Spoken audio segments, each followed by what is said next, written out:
Hello, welcome back to Pologround. I'm gonna be drawing over Reese. Long time What's up, coming. y'all? Yeah, I'm just doing some Cosmotail. If you haven't been reading on my DeviantArt, why haven't you? Go do it now. Come back. Please, when you're done. DeviantArt still exists. Please come back. It does. It still does for the time being. Although, it's funny because they're actually phasing out the mobile app, at least on my Android. It's just like, yeah, okay, I sure. haven't been using it for so long that I didn't know there was a mobile app. There you go. I'll be real with you. I have ignored its existence for a while. Well, you're not missing much. You are not missing much, buddy. You know, but in recent months, I'm going to say months, yeah, I've been getting quite a few watches and faves and views, so it's like, hey. Hey. You know, I've only been on the platform for the better part of 20 years, but hey. I forget how long I've been there. Let's see. I think I'm the same. Yeah, but you know, it's like, hey. Yeah. Yeah, Deviant So for what 20 years. Like, yeah. It's like, hey, I'm finally getting some traffic. What the hell? Yay me.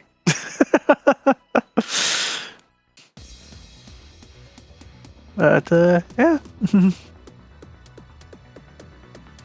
May it continue. Who knows? I might actually get I don't know. Some money for it. Yeah, maybe. That's such wink wink.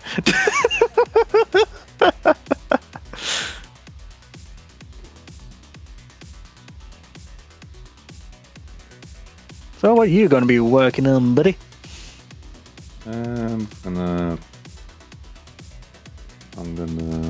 do some support rewards because I'm behind,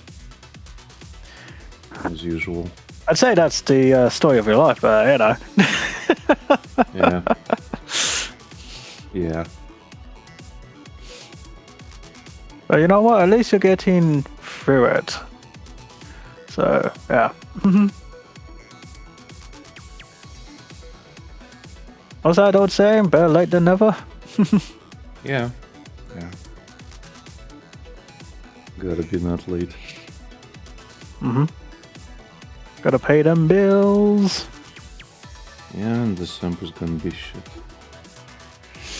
December usually is. Well, for me it's always shit because all the commissions dry up. I can always work on my ones. I can. I just don't want to fucking burden you with extra bills. You're too sweet, buddy.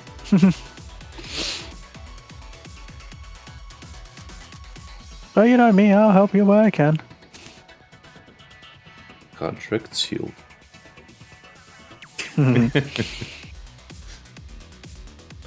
After all, I've actually been doing a bit more overtime, so... Hey Reese, imagine me as Shad Tsung in Mortal Kombat 1, and I'm just pointing at you, and I'm saying, your wallet is mine. Oh dear. You know what? It's kind of funny. Of all the Mortal Kombat films that's come out after Mortal Kombat 1, I still prefer Mortal Kombat 1. It's just so, again, it's such a perfect storm. It is. It really is. Even after all these years. And don't get me wrong, I did like Mortal Kombat Legends Scorpion. That was a good film. At the same time, I don't know, it's just weird that Liu Kang gets shafted so much in recent years. Yeah, it's like, become the Peter Parker of the Mortal Kombat series. Yeah, it's like, guys, look, I get it. Scorpion is Ed Boon's favorite character, but you know what you should do? Just admit that Scorpion's the main fucking character. Let's stop pretending it's Liu Kang. It hasn't been Liu Kang since you killed him off in Deadly Alliance. Yeah. And even after you rebooted with Mortal Kombat 9, and I know it's just called Mortal Kombat, but let's face it, it's the 9th game. You still shaft a guy by the end of the damn game.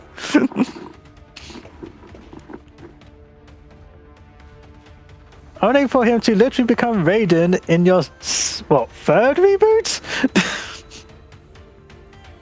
Yeah, and then you open up the possibility that there are many worlds with all kinds of gods, and all characters are gods, so it doesn't really matter. Yeah, like, guys. Come on, what are we doing here? I know people don't like the Armageddonization of Mortal Kombat 1, but I don't know. When I saw that, I did watch a long play because I don't have the game. Yeah. But when I saw that, I was like, holy shit, they're doing Armageddon. That's funny. That's fucking hilarious. Yeah. Legit. Like, I get it. Like, a lot of people are just interested in Mortal Kombat's gore mechanic, and I'm fine with that. And the story, you know, it's not the worst in the world, but it does beg the question, like, do you guys even know what you want to do with the story anymore? The answer is no. Because everything they want to do doesn't seem to be working, so they keep changing it. Like, you know, the first game makes sense. Oh, the fate of the world is in the hands of these ragtag team of people who don't like each other, and they managed to succeed. Okay, fine.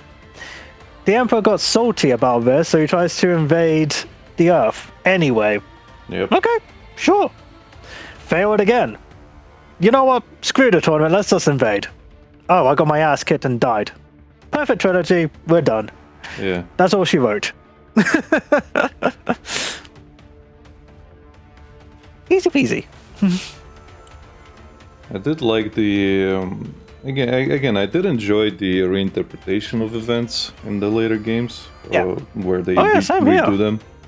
It's like, oh man, it's so cool to see like Mortal Kombat 3 events in the new games. Yeah, it really was. I did tell you, like, Ultimate Mortal Kombat 3 is my favorite. So it's always nice to see all these locations back. Yeah, legit. Like, I have no complaints about Mortal Kombat 9. That was really well done. And I really was excited to see where they went. And with 10, it wasn't the worst, I'm not going to lie. You know, I love the progression of Johnny Cage's character. You know, I did like some of the combat kits, just Cassie. But, you know, it is that thing of, okay, sure. And then they just decided, you know what, fuck it, we're going back. You don't want to commit with the new generation? Okay, I guess. They're characters now, but we're not gonna do anything with them. Yeah, it's just like we're not going to explore Liu Kang actually being thing of Netherrealm with Katana actually being together at long fucking last. No, okay, just the opening sequence in Mortal Kombat 11. Sure. Okay. But we're not going to explore more. Haven't you heard? Being cocked is the new best thing right now. It feels like it. Christ. Yeah. Hell, we even got a nice little snippet with Sub-Zero and Scorpion finally working together, putting their differences aside. That would have been nice to explore. Fire and Ice game. Where is it? Get on that shit.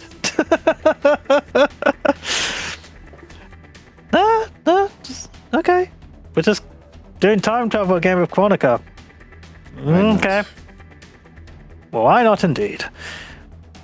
And then, yeah, the new Mortal Kombat 1 is like, oh, we've got so much potential here. What are we going to do with it? Nothing. Oh. Yeah, it's just time travel again. Or alternate universes. Okay. Sure. Why not?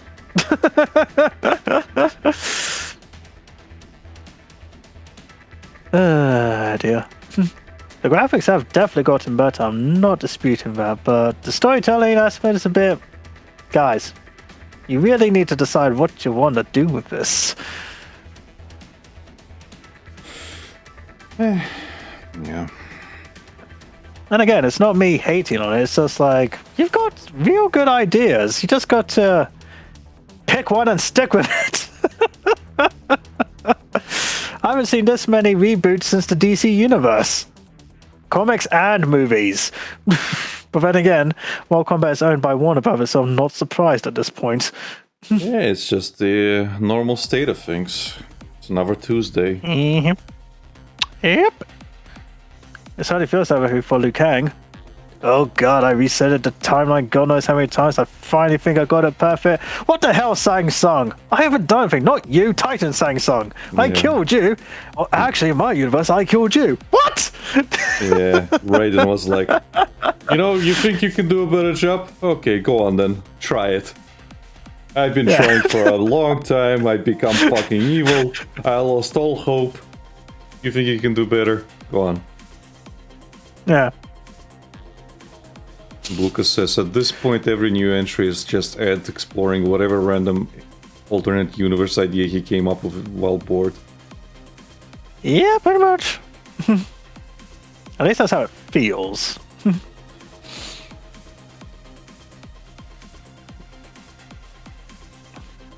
You know what? At the end of Mortal Kombat 11, I actually thought for a moment, just for a brief moment of time, we might actually get a game based...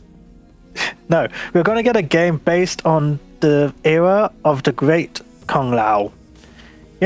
Actually explore that shit. New characters in the past. Liu Kang literally doing the whole mentor thing for the great Kung Lao. And... no. He's mentioned. They didn't have the confidence to do that. No, they did not.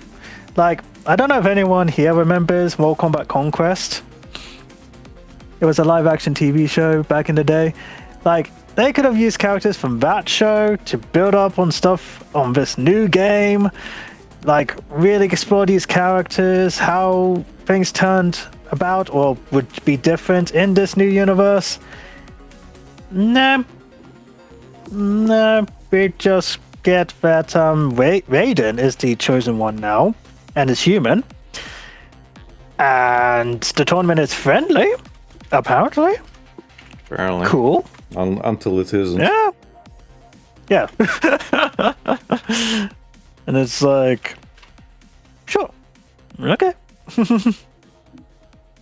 Like, there's even was it tongue-in-cheek bit where Liu Kang is just like, this is not Mortal Kombat. I wouldn't send you into Mortal Kombat. Like, it's the literal name of the title.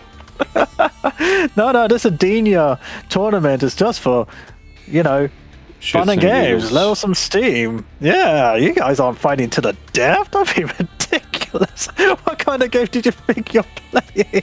What are you doing? Why are you going to the single player? No, wait, why are you going into two player? What are you doing? Why are you using fatalities? This is for fun and games.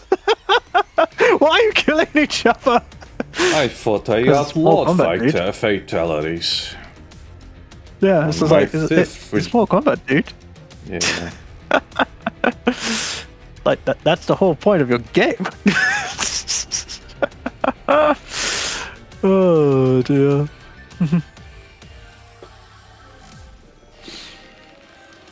Like, it's always been funny to me how Mortal Kombat, obviously if you're playing, competitive, ranked, or any other mode that isn't story mode, they make a whole thing of, oh, we're not here to kill each other.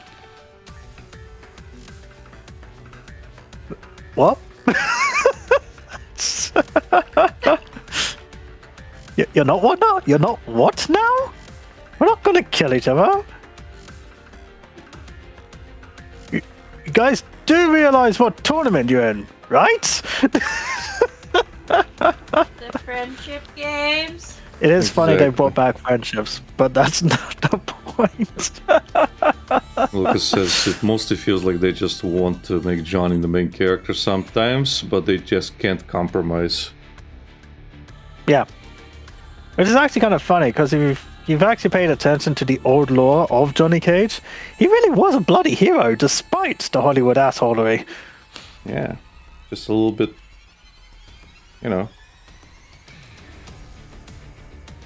Just had Like, a bit I of an kid you ego. not, the man. That's it.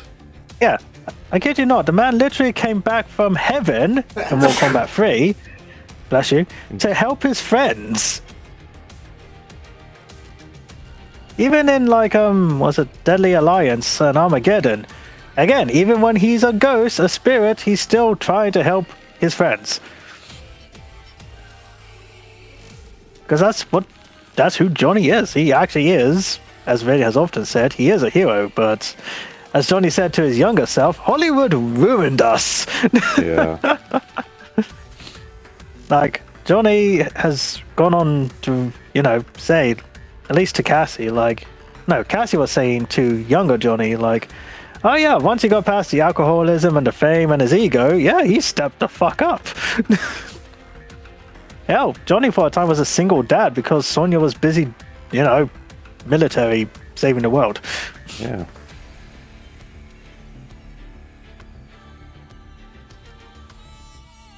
And it is because of Johnny's magical green glow that Shinnok gets his ass whooped. I knew it. He was a glowy all along. Oh dear. No wonder he liked Sonya so much. Uh-huh. Special agents are attracted to special agents. Oh yeah. But then again, I think Johnny has gone on record to say he likes a girl who can kick his ass. No, wait, that's Spike. Sorry. Okay, my media's mixed up. Yes. Cowboy Bebop.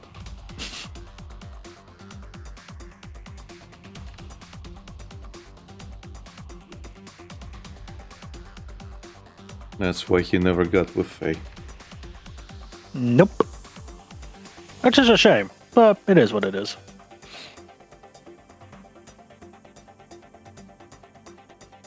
But then again, she was the only real grown-up person on the ship, so... I mean, she was like, what, 80 or something years older than everybody else? Something like that. Because she was frozen for a time. Yeah. Oh, I'll never forget what they did in the live-action version. That was shit. Christ. I did not watch it. Trust me, you're not missing much. It got cancelled after one season. Yeah. But they... No, you know what? I'm not even going to get your blood pressure up. It's not worth it. Don't worry about it. Okay.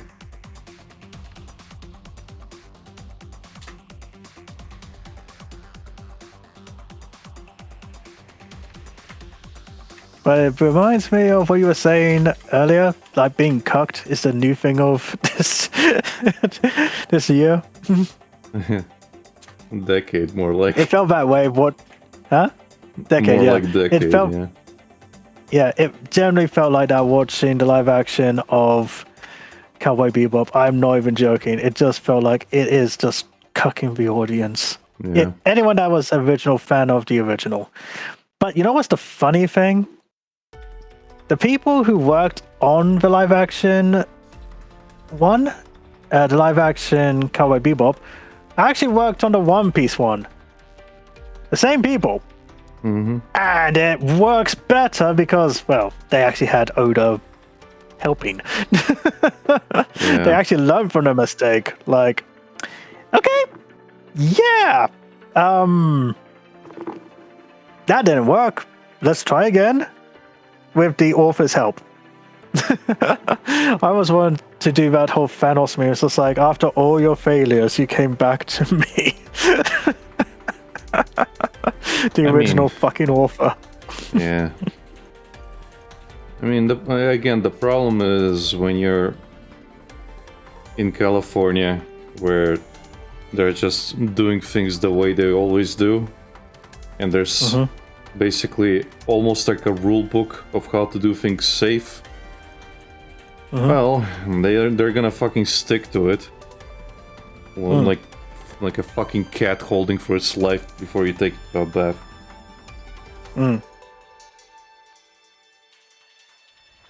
I still don't trust most adaptations coming in like out of fucking Hollywood. California in general. I just don't trust them. Even if they're good, they're gonna fuck them up. Well, I'm not disputing you on that, buddy.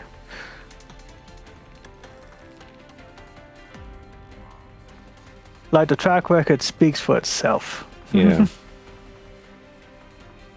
But again, you know, if you're someone that can enjoy it, more power to you. Fantastic. Again, it's hard to recommend adaptations to people who really know the source material, because there will be differences. Some will annoy you, others won't, but I'm glad we're speaking about Devil May Cry right now. yeah. Basically. I'm glad you shifted the conversation to that, because I'm still reeling from that. I know you like it. I know you liked it. Yeah. But you just made a great point. Yep. Because I do that. You just made a great point. And I was going to say it before you did. A lot of these adaptations are liked by people who have no fucking clue about the source material. Yep. So, yeah, when you're like, well, I like the adaptation. Did you like the games? Oh, I never played the games. That explains a lot. Yeah. It's the same thing I'm as also like someone. No, just it's the same thing as when DMC Devil May Cry came out, and people were like, "Why are people hating this one?" I don't know. Play the original ones. Come back to this one. You tell me. It is very different. Yeah, but this is what I mean. It's one of those things like, in that regard, yeah, you're absolutely right. I haven't played the games. I know we'll get around to it at some point. You know, and yeah, I'll probably have a change of tune for the adaptation. I'm not going to pretend otherwise. Like, it's like saying, oh, Reese, you probably would give, was it Dragon Ball Evolution another try? No, it's just bad. It is 100% bad. You liked it? Good on ya. You're wrong. Yeah. But in terms of One Piece, I know One Piece. I've got the manga. I've read the manga. I've watched the anime. I've played quite a few of the games. And if I'm saying the adaptation, the live action adaptation is actually decent, better than most, yeah, it is. But what if you're wrong? I am not. That's the thing. I know I'm not. Because the sentiment has been... No, the sentiment is the same for any actual One Piece fan who's seen the adaptation. Yes, there are different things. Yes, it's not 100%. I'm not pretending it is. But it's still entertaining for what it is. Because you got to remember, One Piece is a cartoon. And I don't mean that in any other way. It is designed as a cartoon. The characters are larger than life. They are ridiculous. A lot of the shit they do can't be done by people. And yet somehow, some way, this adaptation at least captures the spirit of the actual source material. Even if they can't make Luffy as, well, acrobatic and rubbery as he is in the actual story. I mean, they could have, but people are really against using CGI for most of the stunts, so they don't. Well, I think it's more because it's expensive, but yeah. Because you gotta remember, Alec, they also gotta save money and profit. It's not gonna get any cheaper depending how long they're gonna keep the series going. And that's why I say that doing these live adaptations is a waste of fucking money and time. Because it is way more expensive to do all this shit in live action and do a subpar job instead of doing a really good job of an animated movie for budget. And good direction and great music. And you know what I'm talking about. Sonic? No! Chainsaw Man. Oh! Because here I thought you were saying how the Sonic movie should have been, animated, not live action. I'm not saying that. I will say that the Sonic movie could have been better in different aspects, but that's just Hollywood meddling, and we're not gonna get past that. No, we're not. But yeah, Chainsaw Man, yeah, fantastic from the clips I've seen of it. Because again, still need to actually watch the movie. But from what I've seen, my bloody god! It's again, I am not mincing words when I say it's like near perfection. Like you want a perfect piece of media. This is the closest that I can think of, where as an adaptation of something, it is better than the thing it's adapting. Because it just took everything that worked about it, and then, yeah, it just dialed it up to 1,000. yeah. Also, Lucas has released the ugly cut. Oh god, no.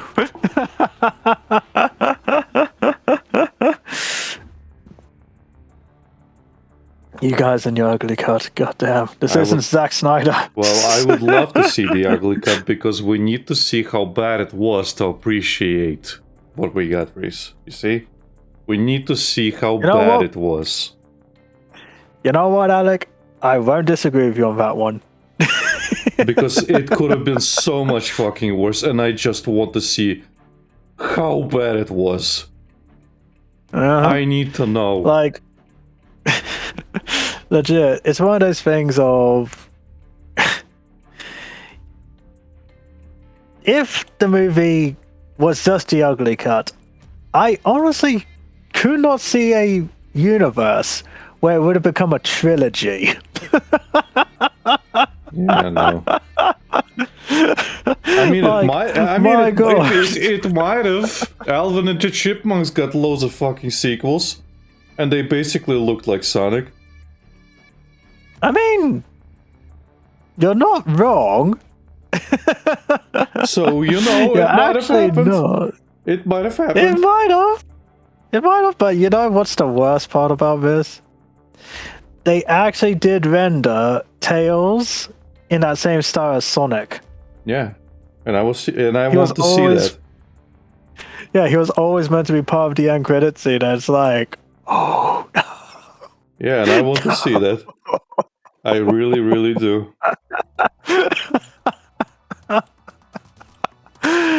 What have they done to my boy? They massacred my poor boy. It would have looked like fucking one of those, what do you call it, when you stuff a fox after you kill it? Oh, a taxidermy. Yeah, it will look like a fucking taxidermy fox. That's the best part. I think you can actually find like a screenshot of what he would have looked like. But I don't know if that's a fake screenshot or if it actually is the real thing. It's probably fake. It's hard to say, because they did show some, what do you call it, behind the scenes stuff for it before the final version. No, after the final version, sorry.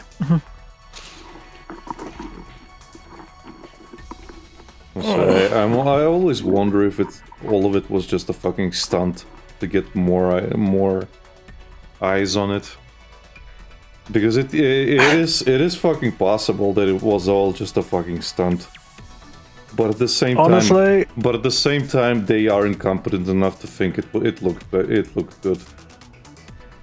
But that's the thing. I honestly 100% believe it was all legitimate. But if you want to believe that, yeah, this was all a stunt, I can guarantee you they probably will be like, yep, totally, yep. Yeah, that's the thing. It was always a stunt. Yeah, that's the thing.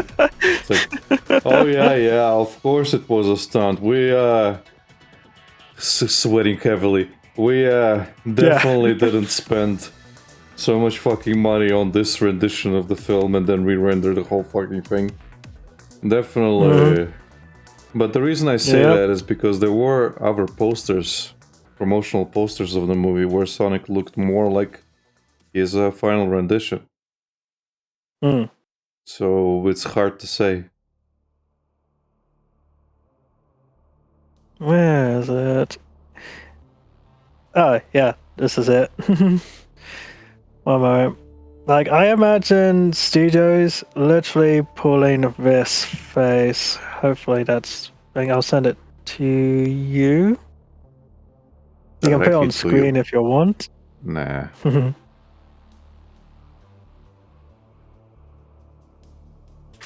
It is literally this.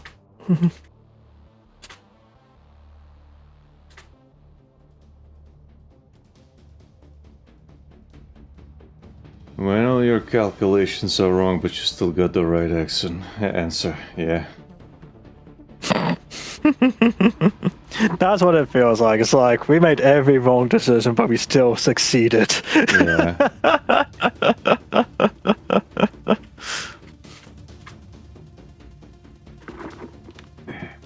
And the funny thing is, and I don't want to say this is always the correct course of action, but who would have thought listening to the fans would mean they'd pay money to see the thing they like? You know the problem with that, Reese, why they don't do that? Yep. Because they don't see fans, they see consumers. Yep.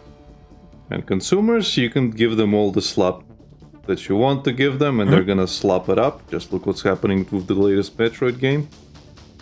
Yep. But with actual fans, yeah, well, it's just a loud minority. With crazy fans, who cares about them? Well, you're not wrong, because, again, back to what you were saying, you know, oh yeah, this is all a publicity stunt. Ha ha ha ha. It's like, no, you generally thought that Sonic fans are consumers, and they would just go with a basic, oh, it's just Hop, but it's Sonic! We can do low shit and people will still buy into it. And that wasn't the case. Yeah, unfortunately, Sonic fans have been fucked over so much that there's a clear distinction between Nintendo fans and Sega fans. Oh yeah. Oh yeah. so much.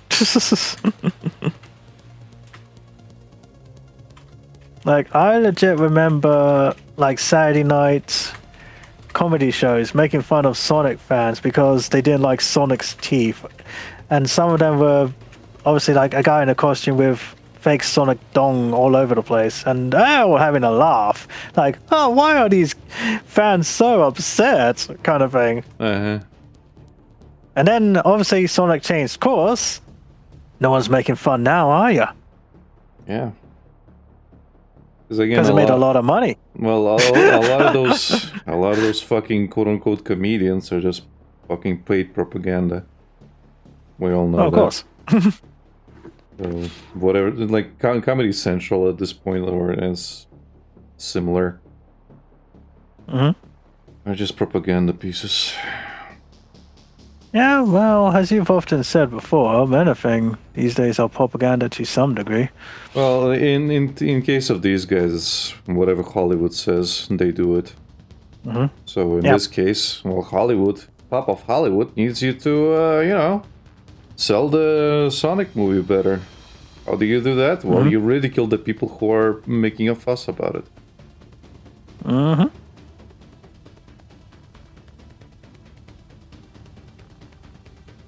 Oh, look at that. It's broke records. Oh. Oh, look, it got a sequel. Oh. A spin-off? A third movie? More in the works? What? It's gonna get ruined. What's going on? No. Again, Sonic's become a franchise now, ain't it? So. Yeah. So it's gonna get ruined. Enjoy it while it lasts. Truth be told, Sonic's been there before. I know, but at the same time, it's like saying, "Oh, it's winning, it's winning, it's winning." It's only winning until it's not. I mean, you could say that about nearly anything, but yeah, you're not wrong. Yeah, that's my point. You can say that about everything. So it's like, oh, well, Dragon Ball's in a good spot. It's always a good spot. It's always a good spot until it's not. Yeah. Welcome to the franchise world. Yeah, like Mario had a decent movie, For once. Heaven forbid. And yes, some of you may have liked the old Mario, and again, I'm not saying you shouldn't. That's on you. You're talking to me right now, yeah. Bruce. Yes, I know. And it is that thing of, yeah, no, it's got a sequel coming out. And it's like, enjoy it, guys. You've wanted a Mario movie for so long. Enjoy it once you can. Because again, the bubble will burst eventually. It always does. Might even burst through this movie. Every fucking time. It could. You never know. Hell, was it recently? I think it was this week. They showed screenshots of the Zelda movie. Yeah. And it's like, wait, we're actually getting this off the ground? Really? It's happening? It only took 30 years. Yeah. Well, excuse me, princess. Give us the Captain N movie. Becky, What? no one knows who Captain N is. I know who Captain N is. Then you're the minority.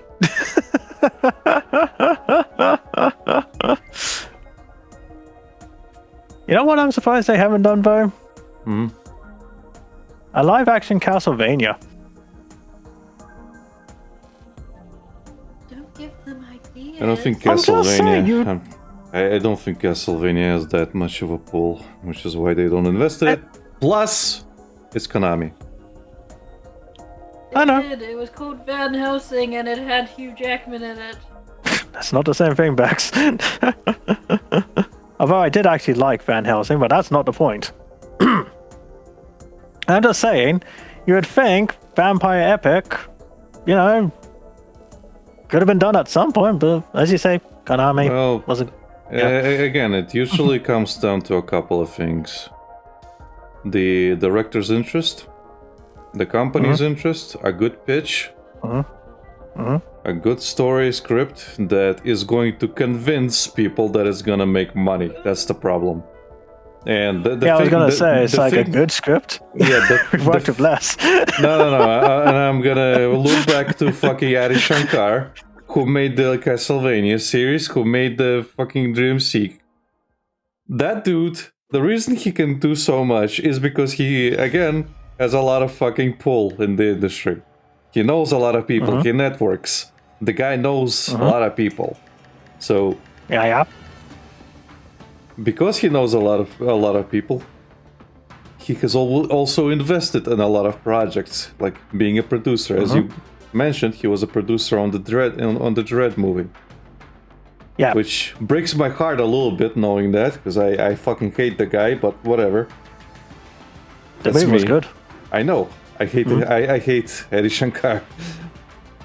I just Again, you can generally hate the guy. dislike. Yeah, I just generally dislike him. The thing is, like, I can say that, oh, he's just a producer. The producer is the guy with the money and the say what happens. So basically, he funds a lot of projects, and then he directs a lot of things, and he's also partially responsible for what happened to Apu.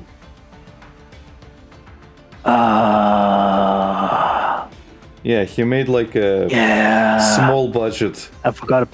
Yeah, he made like a small budget video of him talking to Apu, and he's like, "Why are you talking that accent, Apu?" I don't know. Because that's the accent. Yeah, but he's partially the reason why we lost Apu. Anywho, Yeah. I will lament on that later.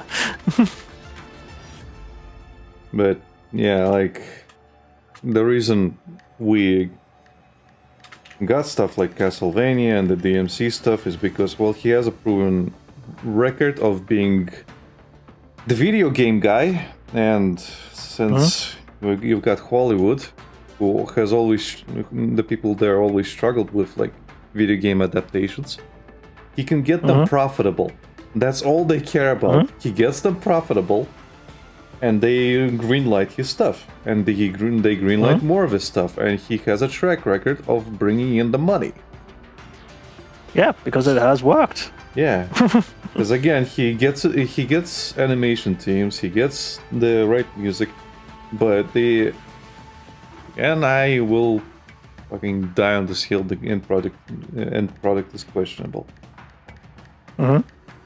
I don't like what he did with it, and I don't think I will, but whatever. So, Well, Devil May Cry or with Castlevania? a bit of both. Fair enough. I liked the first season of Castlevania. I didn't like where it went from then. I did not really enjoy where it went after that. Fair enough. But yeah, like, and now it's one of those things like, he's going to be in charge of Duke Nukem series, I think. Oh wow. Okay. Yeah, and I'm like, okay, I am dreading this now. I don't like this. I don't like this. Yeah. This is gonna suck. Yep. Because, Duke Nukem. Yeah. He's gonna demasculate him. That's the thing. That's the thing. He's going to remove the fucking thing that makes Duke Nukem. Well, again, it's that thing of, yes, let's talk about Devil May Cry, because of course we will. How clearly the first season, Lady is the main protagonist. It is very obvious, because Dante does very little in the series. Yeah. And the stuff he does do, he usually, surprise to no one, has helped because, surprise to no one again, he's a bit green at the whole demons thing, apparently. Despite being a demon hunter. Yeah. Like, huh? The thing is, like, I've seen so many fucking videos. Basically, I even gave you the video where the guy talks about I remember the one. differences. Yeah, it's like, that is my fucking points. Is like people can say like, oh, the video game lady is just like one note. She doesn't really have anything. Everybody who says that misses the complete fucking point of how and why she was written like that. Completely. And again, having her fucking swear constantly kind of detracts from taking her seriously, in my opinion. It's the same. It would be the same if Dante was like, yeah, fuck this, fucking that, fuck that. Like, it's okay, cool.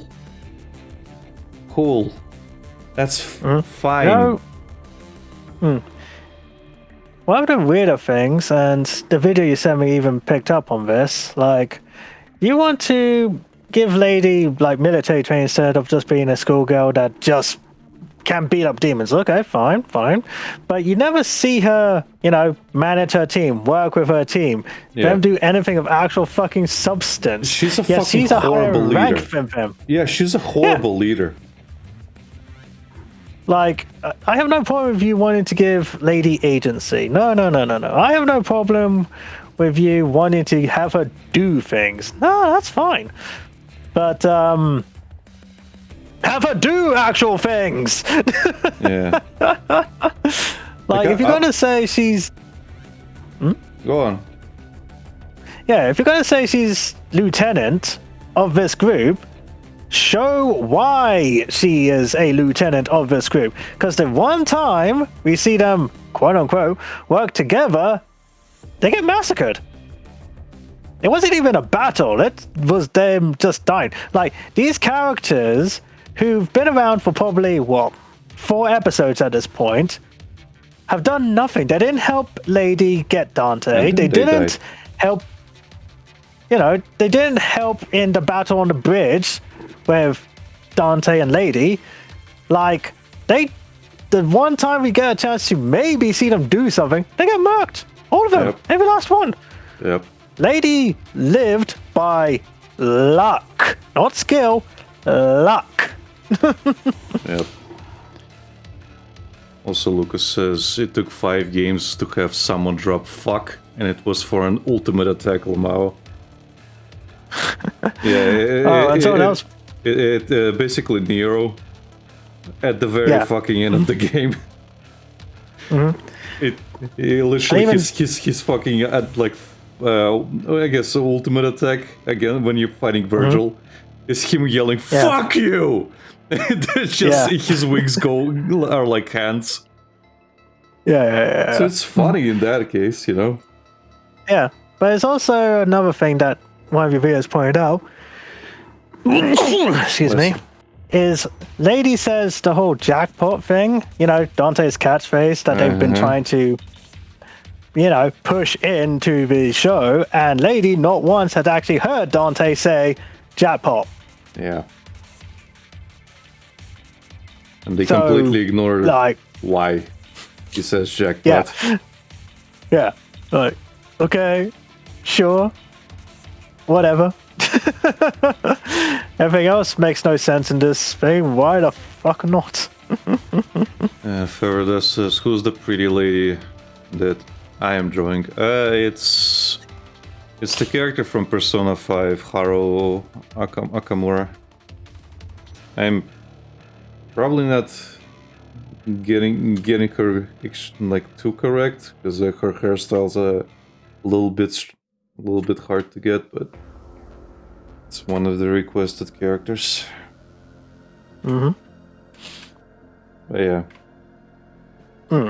As I said, I haven't I haven't played Devil May Cry, so I'm not as butthurt as obviously those who have played the games. And again, I'm not arguing with you guys. The games are superior, the books are superior. I get it. I do. But as Alex has said, and as I've said, as an adaptation, doing its own thing, it's fine. It exists. It's not the worst in the world. Here's the thing. I will dispute what you just said. As an adaptation, sure. As its own thing, it would have been fine.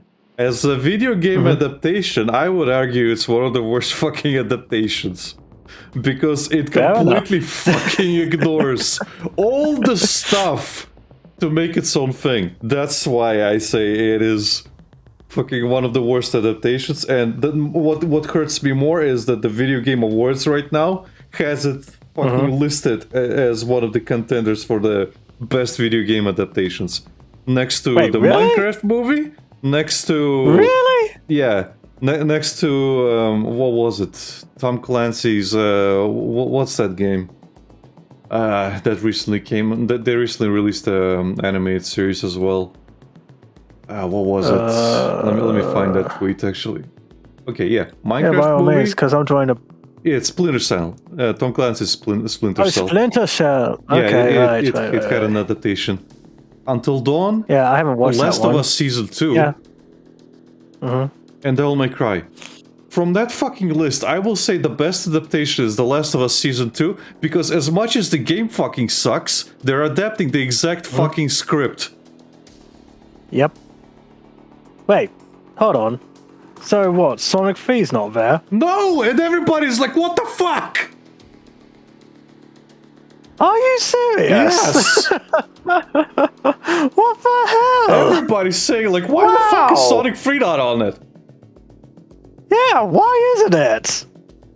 No, seriously, someone answer that. Why the fuck is that not there? That is very, very close to the actual game, with the exception of No Rouge. But, you know, everything else is pretty much there. Like, seriously. And it was probably one of the better received films, too. Yeah. Out of that whole fucking list. Yep.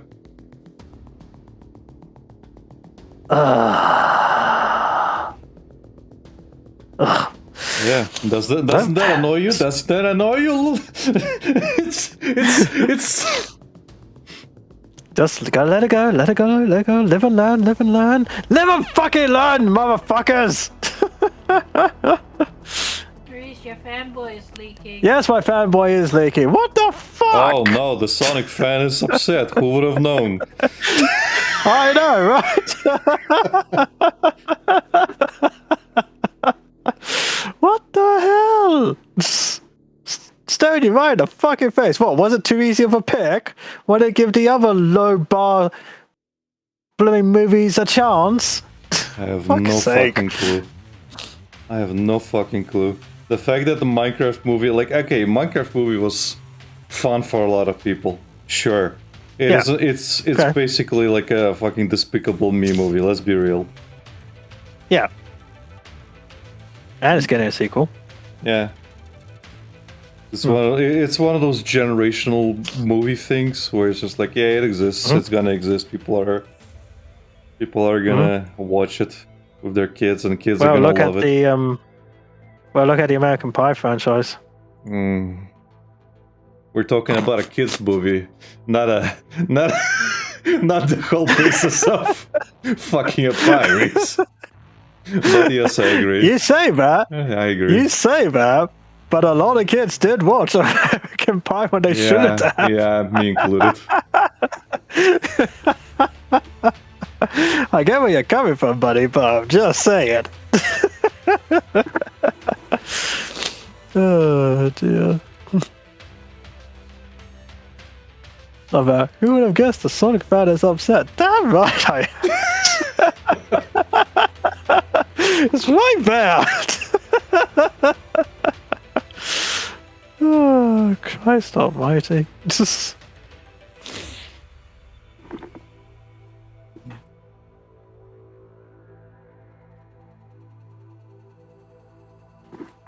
right fucking there, guys. Right there. As I said, it feels like it was too easy. They had to give the others a chance. I mean,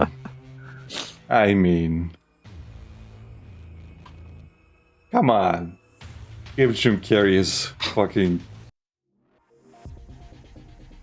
fucking way out in a fucking perfect dance. Oh yeah. Dude played 2 fucking roles in that movie. Yes, he did. Killed himself too. Yeah.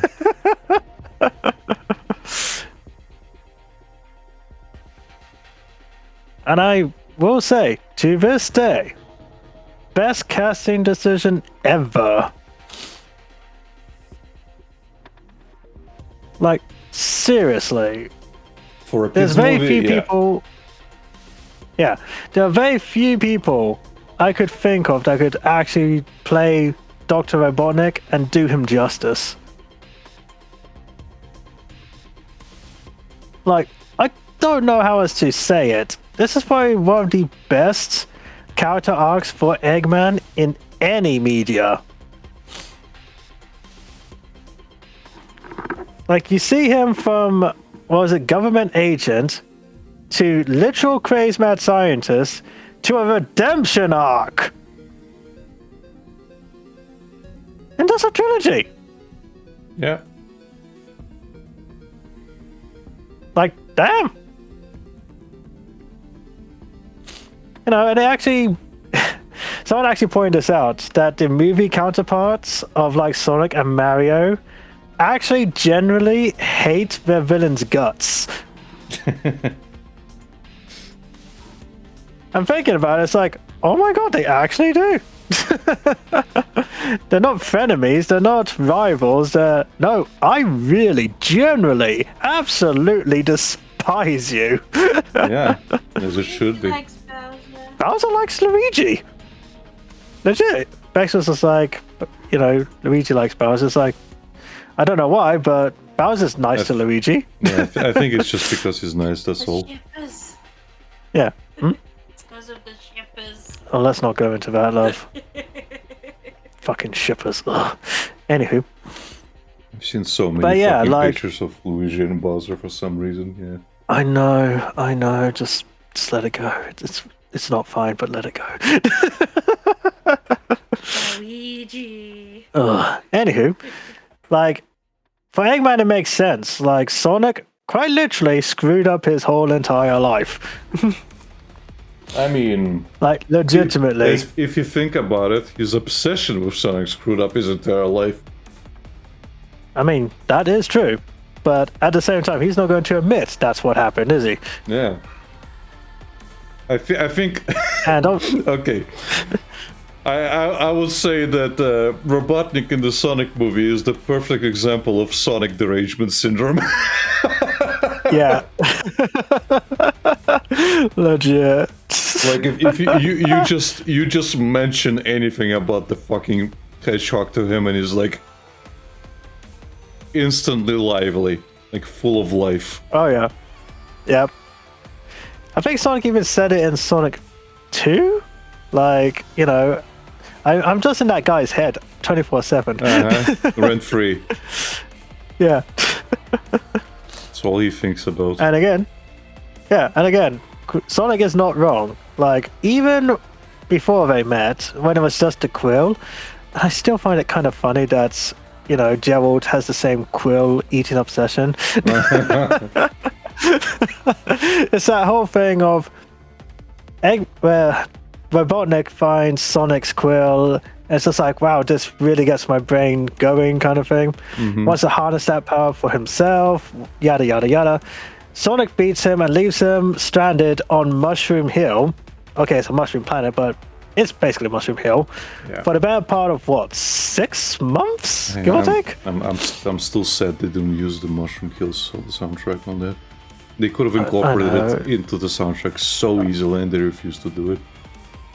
Mate, they could have used so many different Sonic songs from the games, but not the point.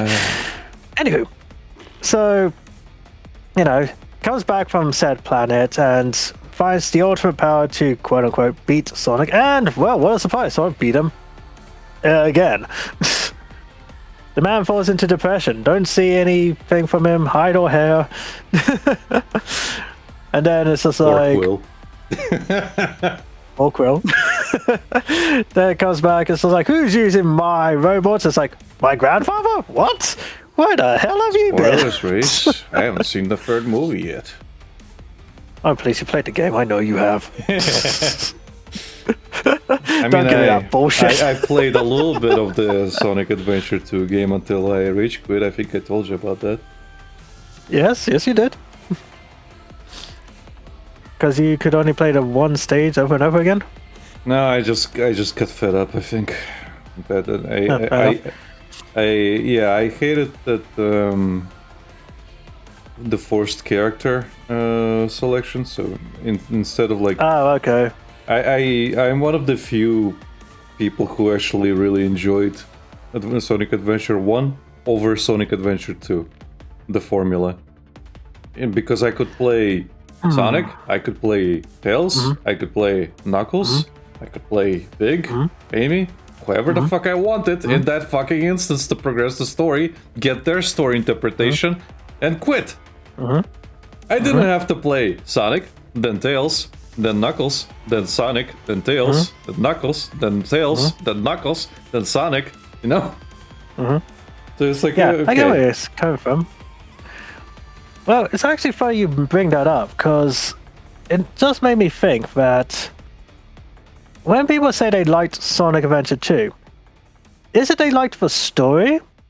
Or was it because of how the game was, you know, where you play as Sonic and then Tails and then Knuckles and then Sonic again and Tails again and so forth and so on?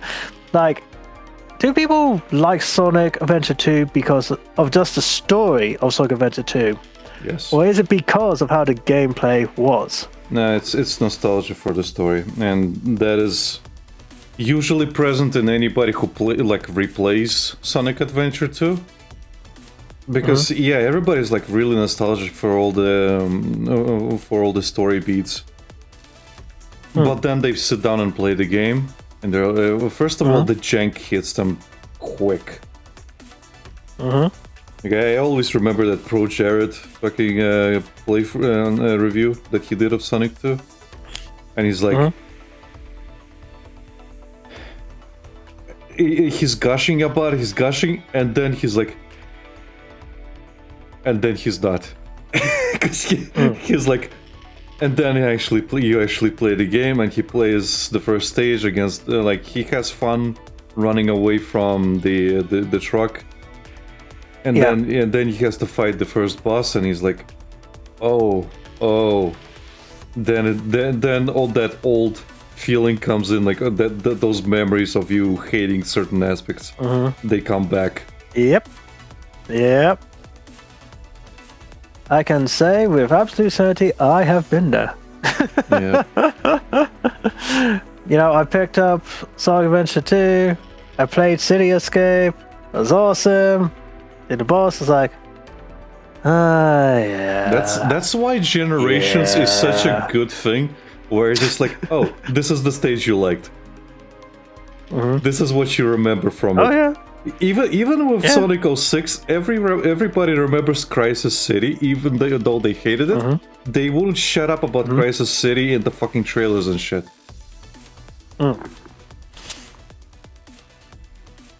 Like, you know what? Sonic is a good example of nostalgia. And I mean that in the sincerest, nicest way. Like, you will always hear older generations talking about the good old days, how things were back in my time. If they could go back, and I mean this sincerely, if they could go back, they probably would see with, fresh eyes now, wow, it wasn't actually as great as I remember. No, it was. Shut up.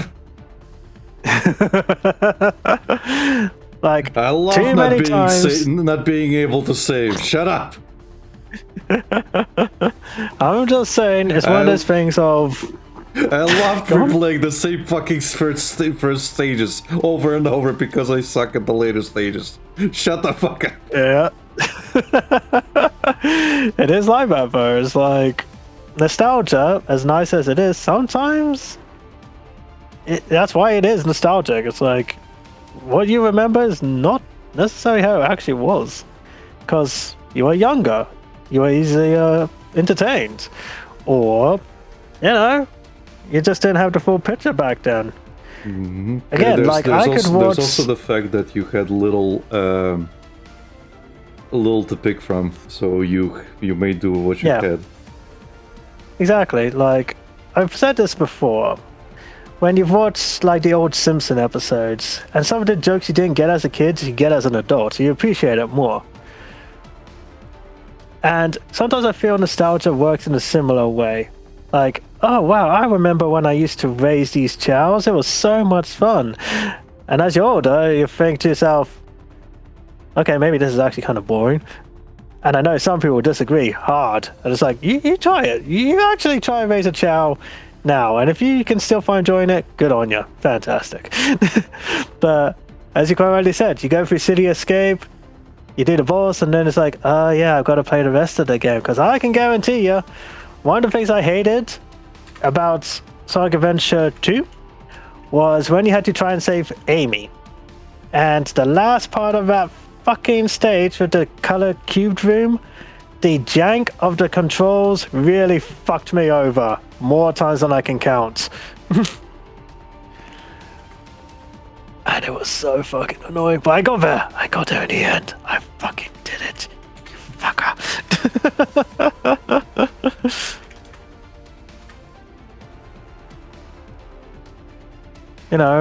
Some people can play Ocarina of Time all over again. I cannot. I really can't. I mean, you could play the 3DS version, which has better controls. Oh yeah, sure. I'm just saying. It's just like, yeah, I remember certain bits of it, and then the rest just annoyed me so much. So much. And as you said, like, sorry, just before you move on, people rave about Majora's Mask as well, and unless you are ready to replay the same fucking thing over and over and over and over again, which is a lot of people can't do these days, because they don't have the attention span for it, they're not gonna enjoy that game, because that game banks on you to fucking being able to replay the first days over and over and over until you actually make changes and you know where to go.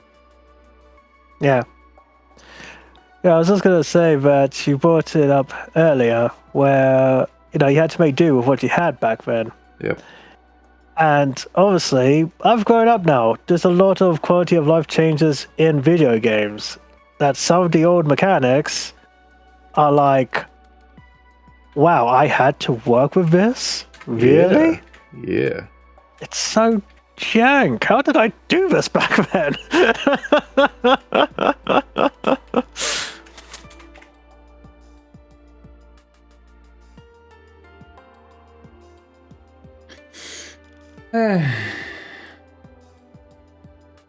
Yeah, welcome to old men talking about old things because we're old. I'm calling this Doomer Hub for a reason, Reese. Oh, is that what you're calling it? And here I thought it was Sunshine Kitty Fantasy Time. No, that's on Thursdays. Oh dear.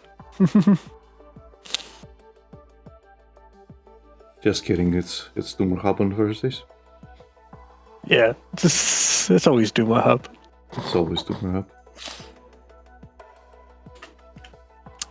I'm a grump and he's a grump, and together we are the Game Grumps. Yeah, I'm Grump. Oh yeah, Henrik's right, that's on Saturdays. Democracy. Oh yeah, how is your democracy going? It's actually fun. It's a really fun game. Like speaking of controls and jank and stuff, like that game is just it just plays well, so it becomes fun. Obviously, the setting is good and everything else, but like it is specifically the gameplay loop is good. And there's a lot of variety, there's a lot of planets you can go to, there's loads of missions, there's like loads of environments, there's 3 types of enemies you can fight, so there's variation, which is nice. If you're gonna be playing the same game over and over and over and over again, and the only thing, like, you can be different levels. It technically doesn't matter when you start playing. What matters is your skill level. Like, you might be like locked away from some like weapons and stuff that you can start with, or some of the stuff you can summon. But generally, all that's preventing you from playing well is your skill level. Yeah. So if Henrik's like level 20 something and I'm level 8, it technically doesn't matter. Like, yeah, he's gonna have access to more equipment, but the equipment is just a bonus on top. Okay. Not a whole pay-to-win thingamabob then? I think they only pay to win. Yeah, there is super credits that you can buy, premium currency, but most of it is just DLC packs that they've added later, and a lot of the DLC packs are like based around. Like, one of the DLC packs is literally an event with Halo ODST. So you can get like ODST looking armor. One of them looks like fucking mix between Robocop and Judge Dredd, One of them looks like something from Red Alert. One of them looks like something from Warhammer. Like, you can look like the grunts, Yeah. So it's stuff like that. So it's pretty cool. But it's one of those things where it's just, well, it's cosmetics. You can like get specific weapons based on super credits as well, but again, it's all, you don't need it. You don't need it to play. You don't need it to enjoy the game. Other people can do it. If you're playing with people who got it, they can summon it and you can pick it up, so you could try it out. So other players can summon weapons for you if you're liking something.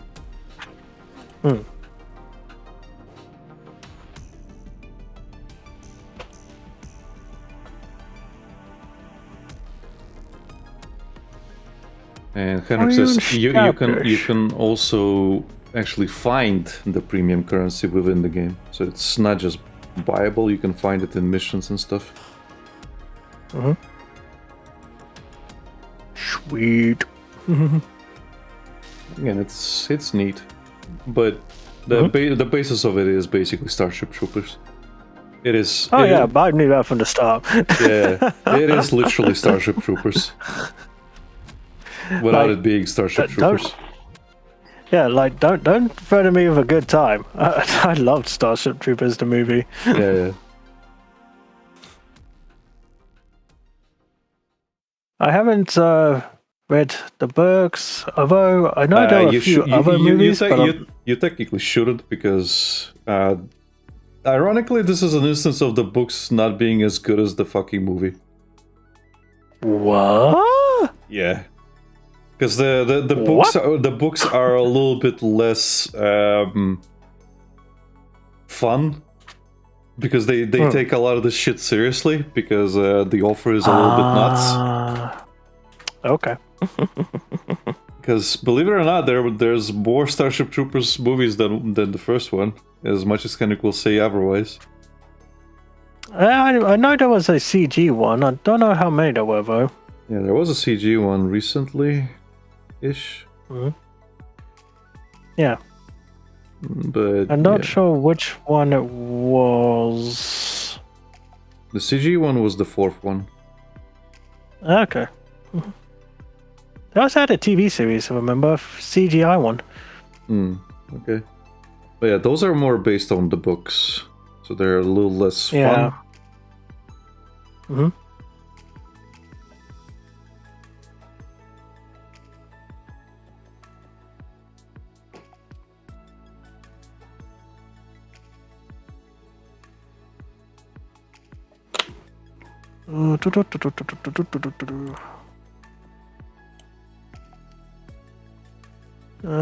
Okay. I'll be back in a tick. I need to go to the loo. No worries. I'll be here.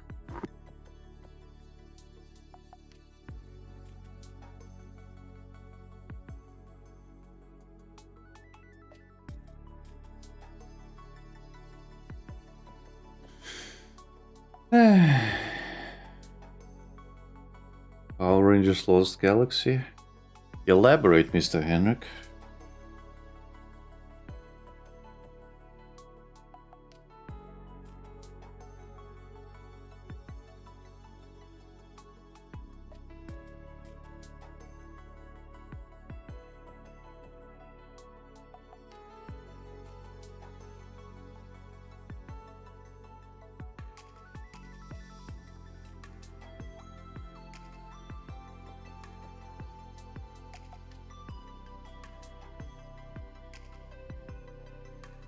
Yeah, gonna restart. They bought a bunch of the gear and props from this first Starship Troopers movie. Okay. No, then no.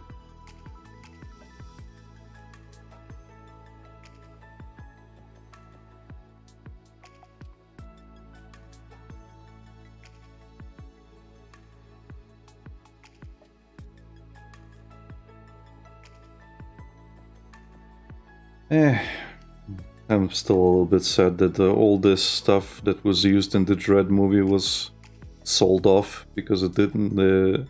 I don't think they broke. Didn't even break even. So a lot of the props and everything that was used in the movie was sold off.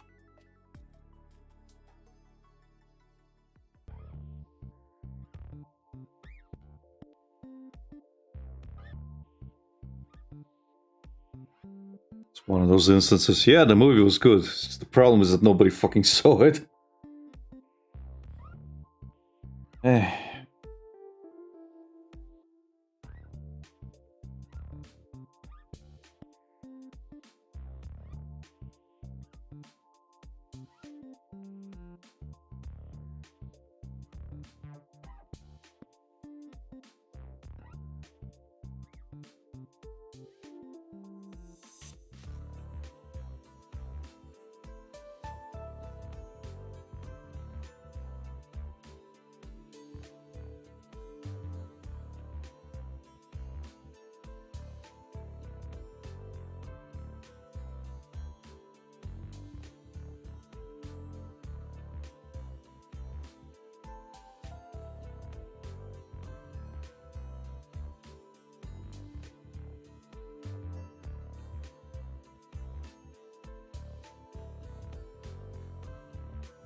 I got pinged.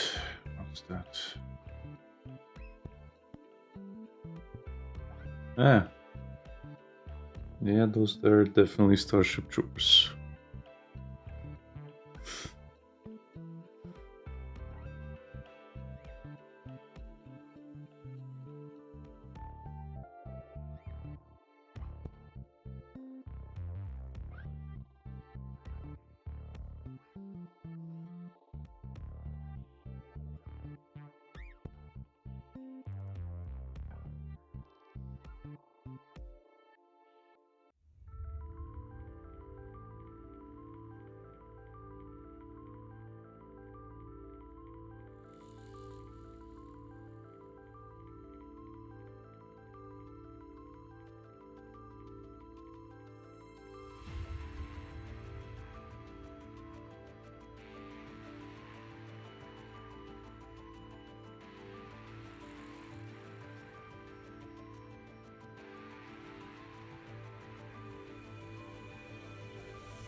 Yes, Lucas.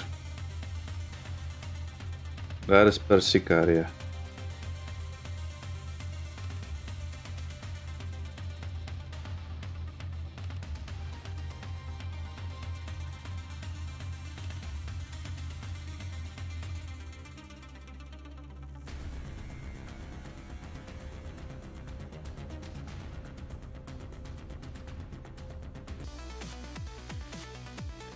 The assets. What the mother doesn't have, the daughter will receive.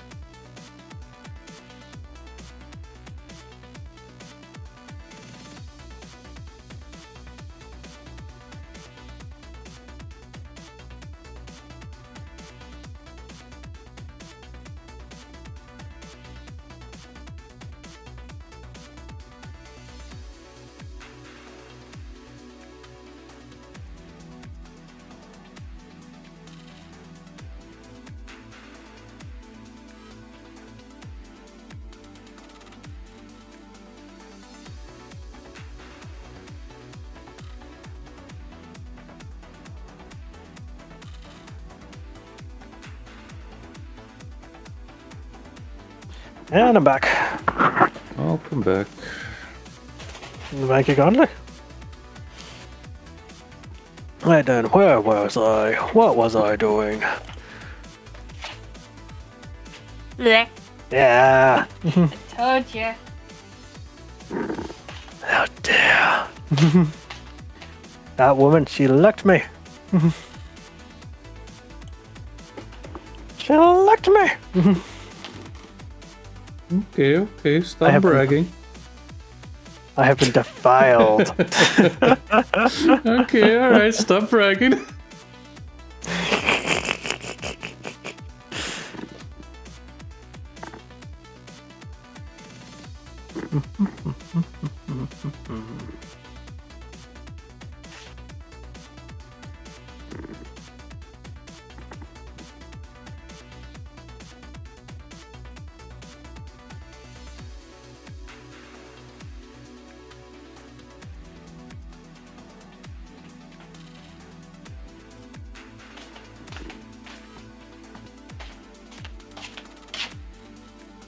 Still working on your persona thingamabob? Or you moved on to another I one? moved on another one. What you doing now? This character is from a game called Neural Cloud, which is a spin-off game for Ghost Frontline. Technically, okay. It's technically a prequel. Ah. It explores how the robot girls, how their brains were developed, basically. I see. The neural cloud is what their brains and consciousness are called. Oh,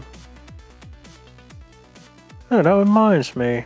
I swear there's a game coming out that follows a similar concept. High school girls got turned into robot girls. Yeah. I don't know if it's out yet, but I remember seeing a trailer for it.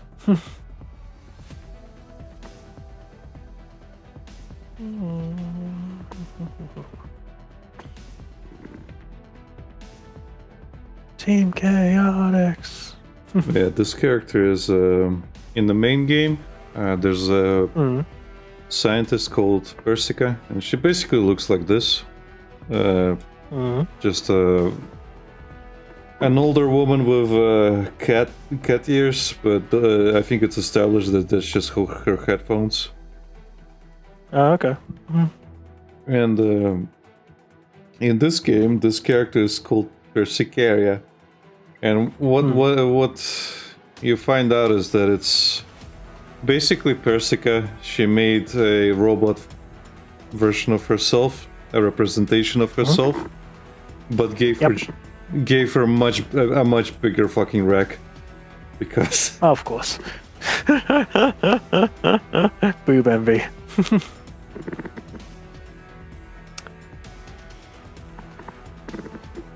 Yup.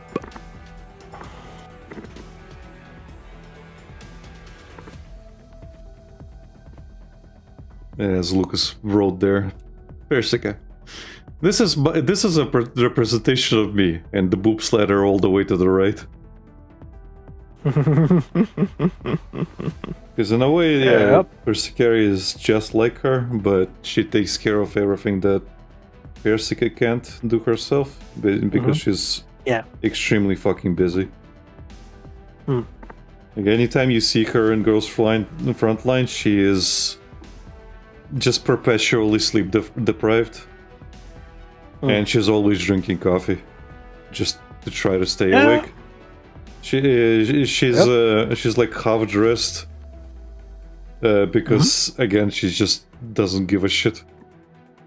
And I think she drinks her coffee from like a fucking, not even a pot. It's one of those science chemistry. No. She makes them in like chemistry equipment or something. Oh, right. I know what you're referring to. I forget what they're called. Yeah, but she's not a beaker. Yeah, beaker. I think it was a beaker. Yeah, her coffees are as low effort as everything else.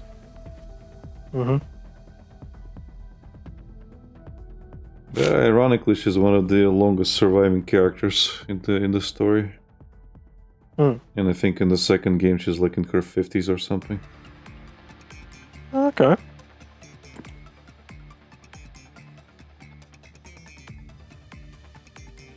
I don't know much about the Neural Crowd story, but it has a lot of its own fans, because it follows a slightly different version of events. Yeah. Which tie into a lot of things, but at the same time some of it didn't get resolved, and people are hoping that the second game's gonna like tie in more of it and reintroduce old characters, including Persicaria. Because I think she becomes, spoilers for anybody who cares, but I think she becomes one of the bosses or something because of stuff. Yep, stuff happened. Stuff.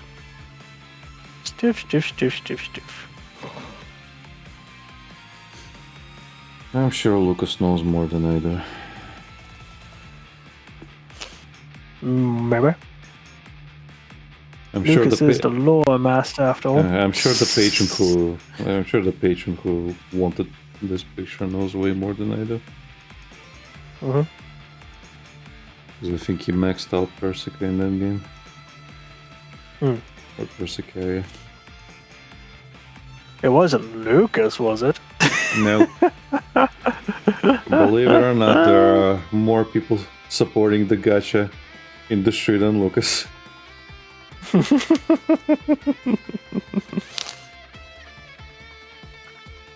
I don't believe it. And I don't mean monetarily, Lucas. I just meant this in terms of time.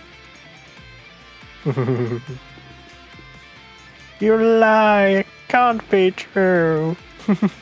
It's not true.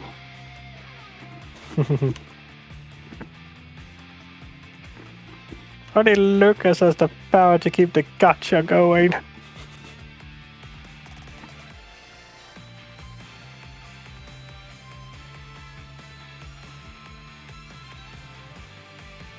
For he is the chosen one. Yeah.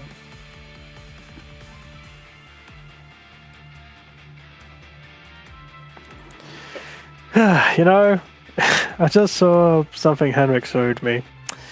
And it feels to me we're getting closer and closer to an actual Smash Brothers crossover movie. Yeah. After all these years.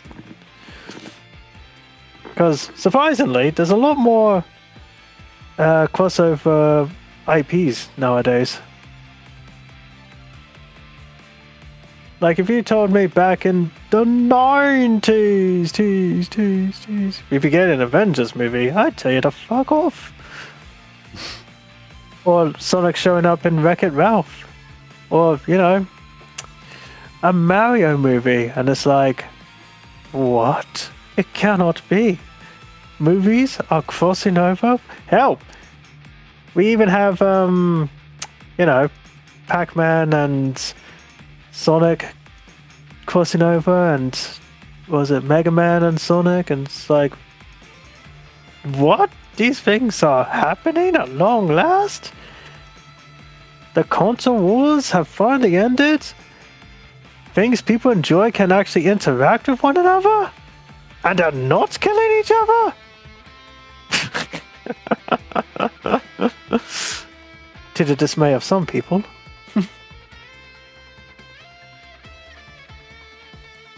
I remember one time I was reading this fan comic where Sonic and Mario were doing a promotion for the Olympics, and Sonic had to really hold back to not beat Mario in a running race. Yeah. And so I was like, well, now that that's done, we can actually fight for real, and it's advertised as Smash Brothers. Like, yes, you have one game where Sonic and Mario have friendly competition. The other, they're beating each other's face in.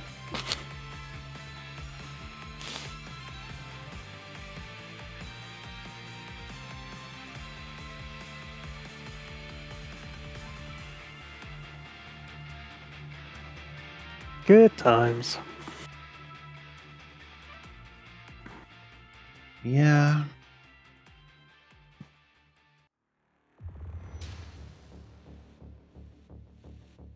I'm just handling some mod stuff. That's cool.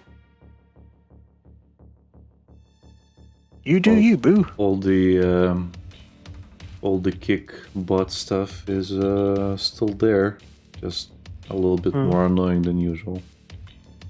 Yeah. We've lessened it by changing it to followers only, but they still follow and then spam, follow and spam. So I'm just gonna wipe the. Actually, no. I'm gonna keep the chat. Let it be. Anyway, Lucas said, I'm not sure too much on how everything continues, but I think most happens in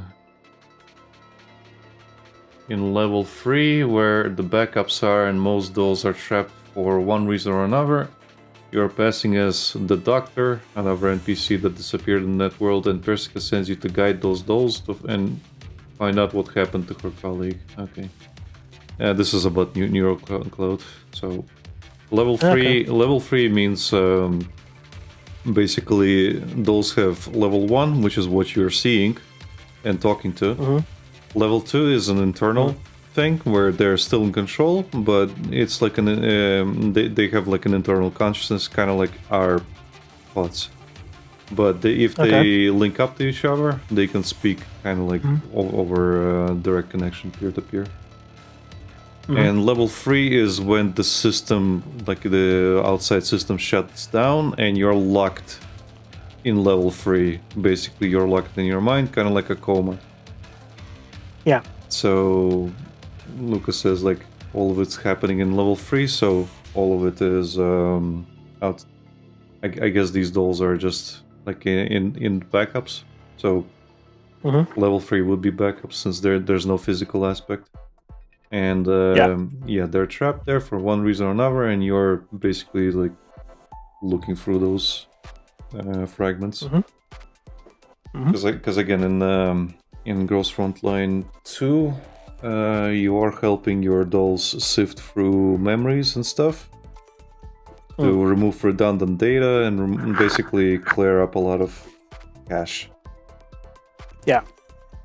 And usually that means you're going to be looking for their memories, seeing what they need to keep and what not. So I'm guessing this is similar. But several larger characters, I guess, in the story are also present in Neural Cloud, so I don't know. Again, I did not play it. I don't know how much of it is... Oh, they're trapped there.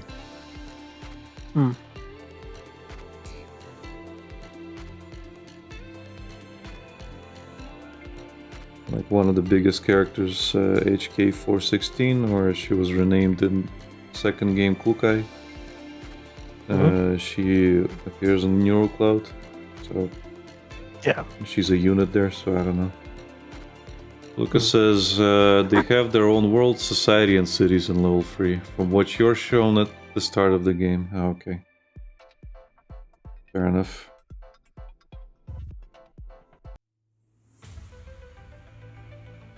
It's the Matrix. Ah. Of course it is. Why wouldn't it be? It's always the Matrix. Always, every time. Only instead of humans, it's robots. Rubbish.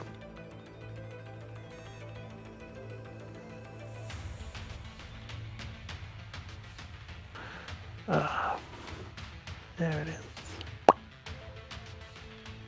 There is what, Reese? Hmm? There is what? Oh, a gap in my picture. Ah.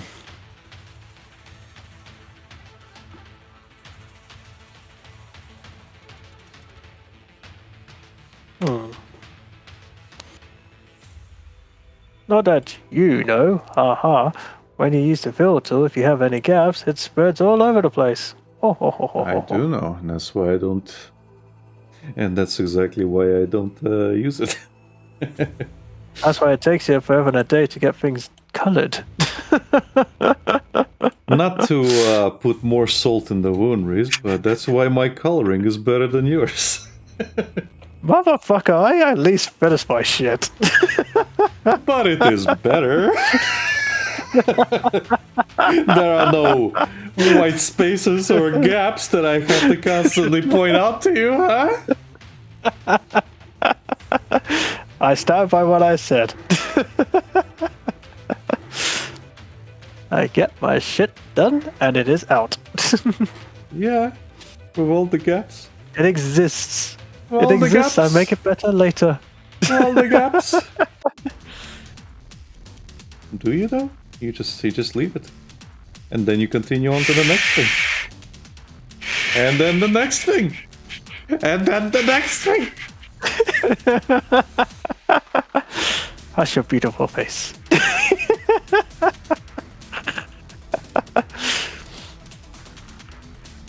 Silly man.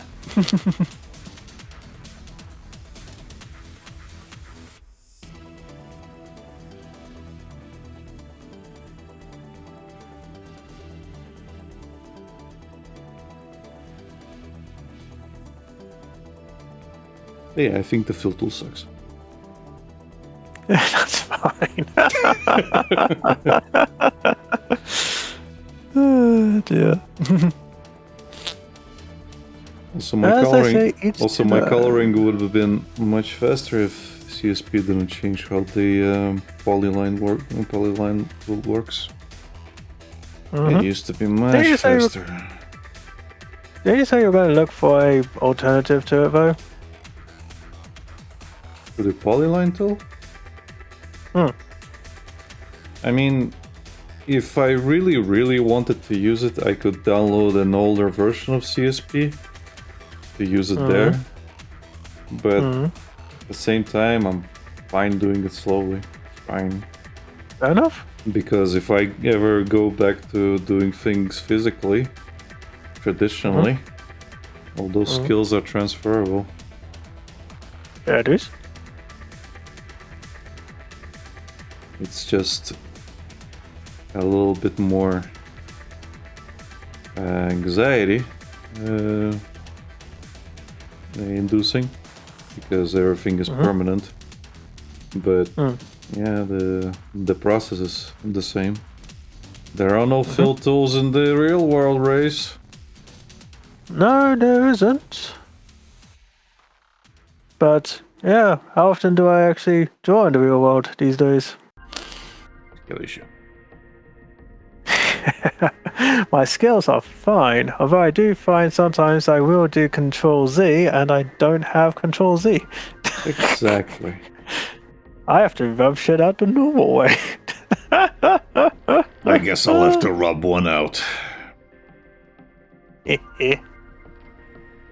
No, even using an eraser is limited because of your paper shredding. So you can't be erasing too much. I will say, since becoming a digital artist, I've saved a lot of money on art tools, that's for damn sure. Yep.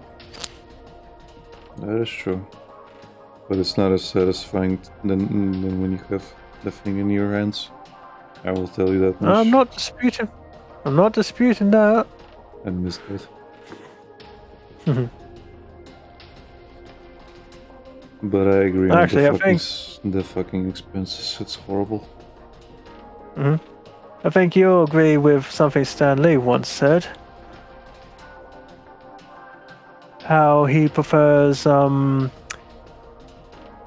feel of a pen and paper as opposed to a tablet. Although he compared it to boobs. He prefers the touch of a real pair as opposed to a digital pair. I think a closer comparison would be a silicone pair.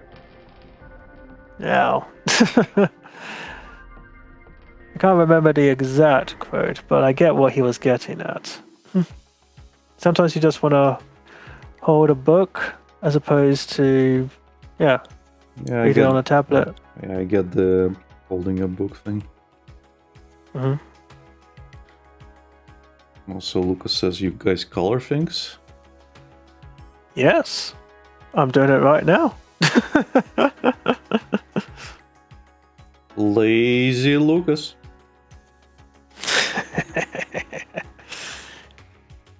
What was it you say, Alec? Skill issue? Yeah.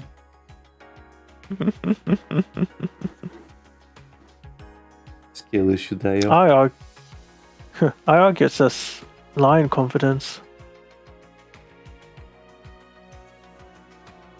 Oh, wait, I have a button for that.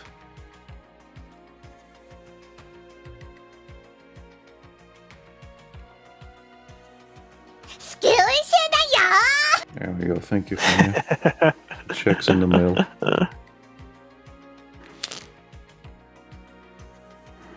Wait, they get paid? Motherfucker. Every time we use that soundbite, I have to send her 5 cents. That is.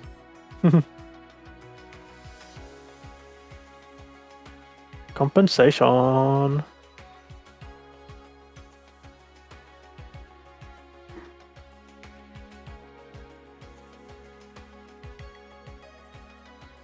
Ba, ba, ba, ba.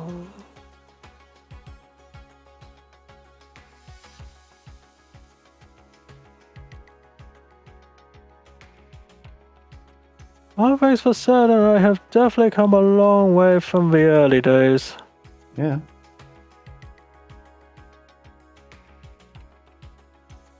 At least I'm getting better. I'd be very depressed if I was going the opposite way. Well, yeah. Some people think they do that even though they're getting better, so I don't know how... It's a matter of perspective sometimes. It's like, oh, I'm getting worse. Well, it looks like that to you. And I can say the same thing about my stuff. Like, some things in my perception I'm doing worse, but the thing is, I have started doing things differently, and that's why it comes off like that. It's not the end product of what you see, but the process of how you do it, and that's where you get better. So if you don't adjust your process, well then yeah, you're not really getting better. It's called stagnating. Yeah.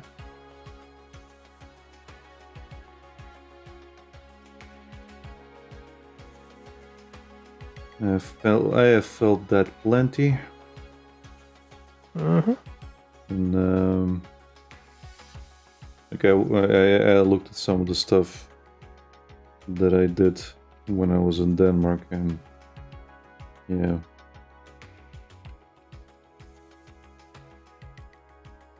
It's not the quality of the work, but the dynamic state of it. I do things a lot more statically now, which is my stagnation. So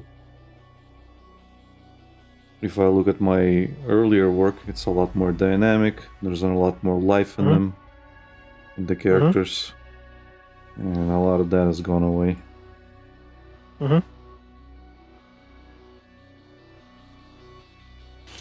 Lucas tends to complain about some of the sketches he's made a while back, and like he likes the art style choices he did back then, and he can't seem to replicate them anymore.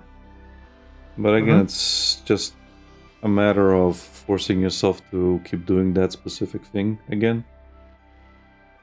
And the problem is it's tricking your brain, because your brain has, the reason you can't do that anymore is because your brain has learned to kind of cope and try to convince you to do it differently, and you kind of have to retrain your brain. That's my problem with dynamic things, because I know it's my brain telling me like, no, you should do it this way, and I do it that way, and they become less dynamic. So it's the same for art style. Like you have to point yourself to do it in a different way that you're used to. Get out of your comfort zone. Yep.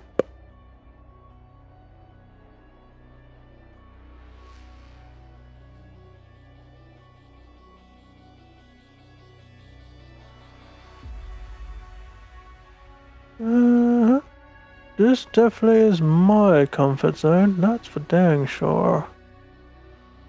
Well, maybe sometimes don't use the fill tool. Oh, no, I Maybe wasn't stop. referring to that specifically. I'm just joking. Maybe I'll stop always use using the that. fill tool. Never.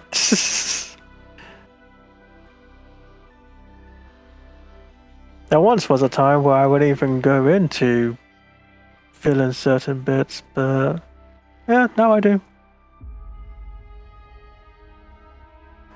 May not feel like it's a change, but it is a subtle one. Yeah. Like I've seen people who have not changed like whatsoever, or at least it feels like they haven't changed whatsoever. Like you know, like again the guys from Fireball 20XL. Yeah, I remember those Psy guys. Guy. Yeah, Psy Guy's art Yeah. style has not fucking changed whatsoever, in my opinion. Like Yeah. I've seen some. Well, he keeps disappearing because he's getting cancelled left and right. But like I've seen some artwork of his recently, and it's all the same mistakes he used to do back before. It's all the same stuff. I'm not talking about you, Henrik. You're not Psy Guy.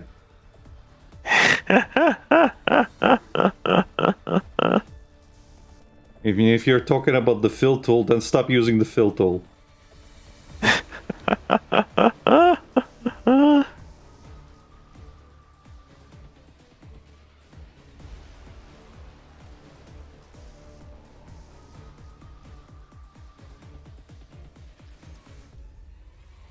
Weird thinking about some of the old people I used to follow are still doing things, but I'm not paying attention to them. Yeah.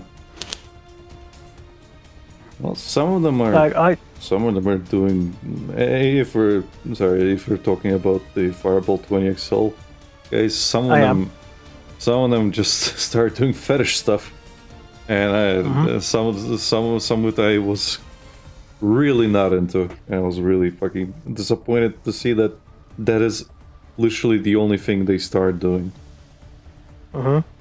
Like with Mr. OMA. I don't know why. I just figured at some point, not saying that their hobbies or whatnot isn't sustainable, but they just grew up and just moved on to bigger, better things, not still doing the same stuff.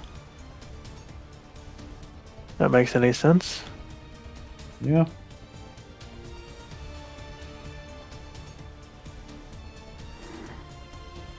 Like, I don't know, they moved on to actually doing film productions or But what if you I don't know, don't have any marketing passion? or... Well, what if you don't have any passion in that?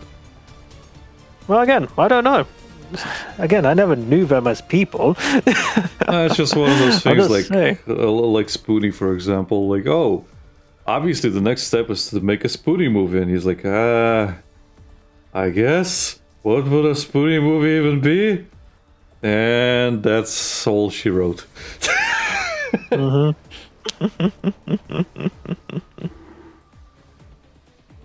And that's how you destroy the fucking creator. Mm-hmm. Give him a fucking existential crisis. Yeah. So it's not always like, oh yeah, you could go on and make movies and stuff, but maybe this is what they want to do, you know? Yeah, It's, I know. it's the same, that's- like, would you go into like film production? Like, I wouldn't, personally. I mean, I actually tried. Okay. I didn't get very far because before I got back into contact with you, I was trying to get me and my friends to actually do short films. Okay.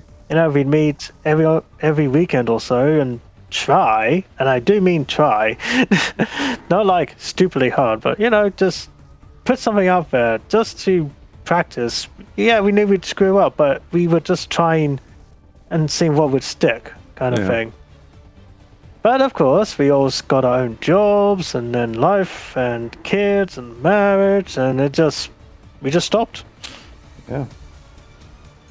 Because that's life. But I generally did try to give it a go. Like, I even said to them, like, if we stick to it, something will come about. But as soon as we give up, that's it. And, Yep. of course, if I'm the only one that's literally motivating the troops, Yep. and then I stop doing it, then nothing gets done. So, Yep. Just how, fell apart. That's how I often felt about my projects. Where I'm trying to have everyone do the same thing. Or equal amounts of effort, and, well, people don't. So in the end it like falls upon you. And you have a limited fucking tank as well, so... yep. Because That's it. once the footage was recorded, it was up to me to do all the editing, and I had to try and do the editing whilst doing my own work. Yep. And yeah, and just yeah.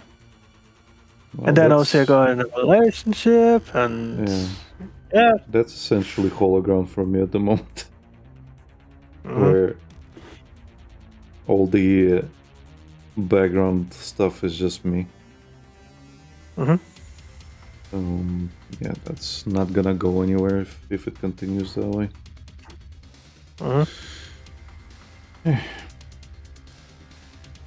But that's the way it was when I was doing the Warrior Collision site.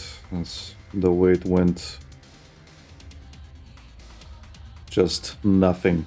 And I tried to get as many people involved in it as possible.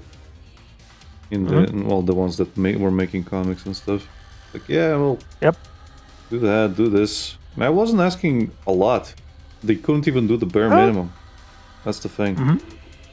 Like, I was just like, yeah, just whenever, do like a comic page for like a chapter. Because you can do your own stuff, but for the main thing, you can just like do a thing. And I asked them, like, do you want to? And they said, yeah. So it's not like I said, like, oh, this is a requirement. No. I asked them, like, if you want to contribute to this thing, please do. And they started to, and then they fucking quit. So in the end, it was just me again. Yep. And yeah, that's fucking discouraging when you're the only one doing the thing.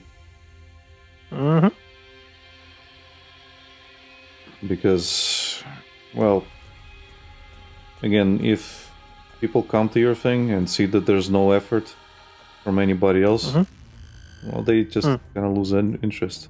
It's not a fun place to be. Yeah. Mm-hmm. Yeah. Same thing with projects and game development. I'm not saying it worked out the same way there, but if one person loses passion for it, then the whole thing suffers. Sometimes I was the anchor. Sometimes it was somebody else the anchor. And it all falls apart. Yeah, I've often said, like, I actually respect some managers who people absolutely hate. And they look at me kind of baffled, like, well, what do you mean? It's like, well, keep you don't fuckers like that? in line. Yeah, exactly. That is exactly it. Like, you know, It's in their want name, they to get the manage you job. fuckers, yeah. Yeah, they get the job done. They expect you to do it. And if they let you not do it, it's not going to get done. Yeah. And you guys prove that. Like, my bosses don't bother me because I do the damn work. If they're bothering me, that means I'm not doing. Yeah. That's why people are so perplexed. Like, why are you so, anxious that the boss is here? It's just like, because chances are I've done something wrong. Because they never see me.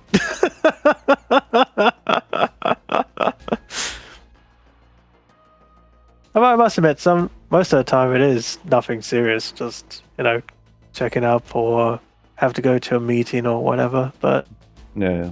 that thing of, I purposely make it a point to make sure the bosses don't bother me.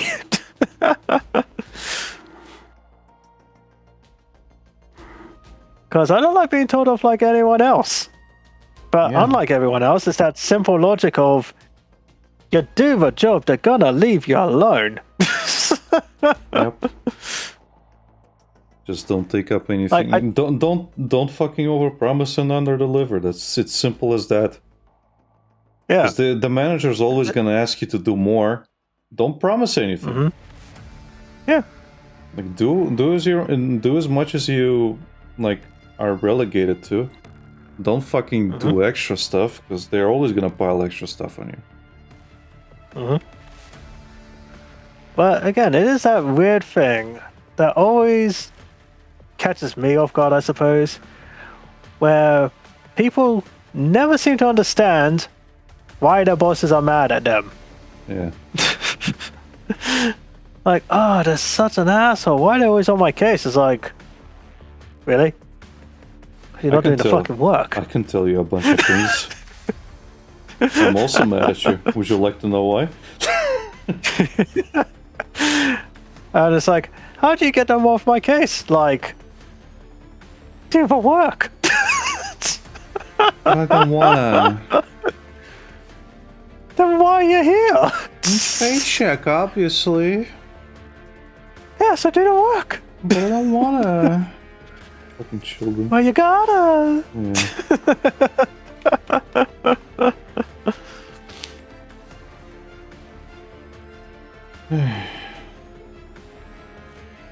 Like, it's funny with kids, like, oh, why is the adults on my case? Because you did something wrong. What did I do? The thing you weren't supposed to. Why do they keep having a go at me? Because you keep doing the thing they told you not to do. What did I do? I don't know. You tell me. What did you do?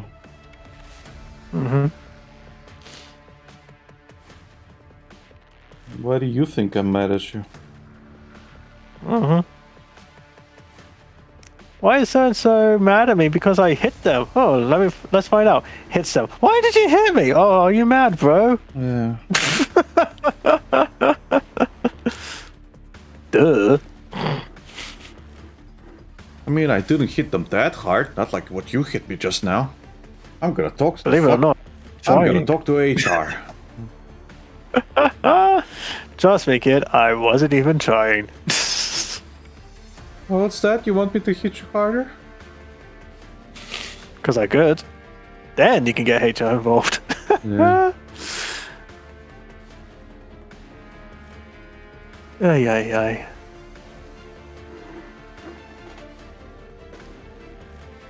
People can be so silly.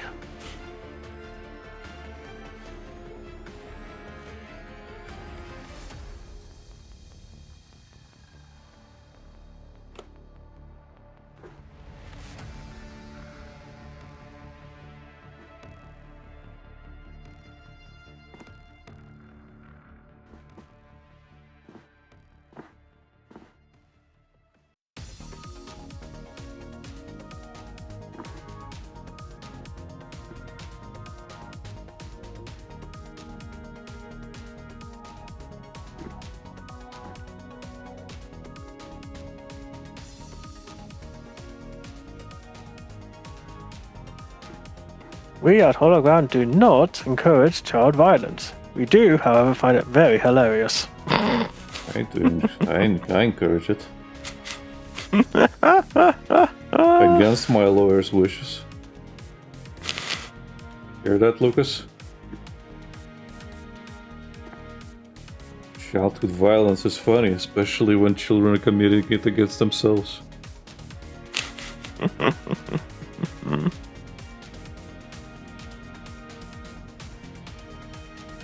Won't someone please think of the children? I am. That's the funny part.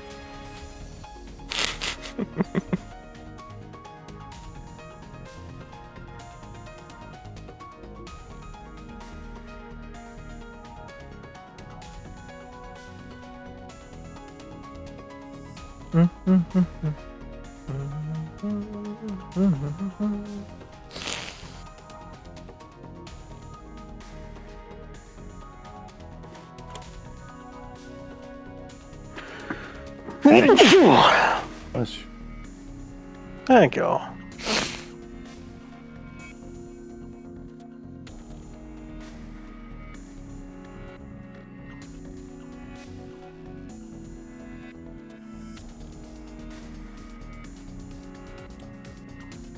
Booyah. Yakasha. Yashamash. Very nice. Yakasha. Yakshimash. Apparently my grandma was born in Kazakhstan.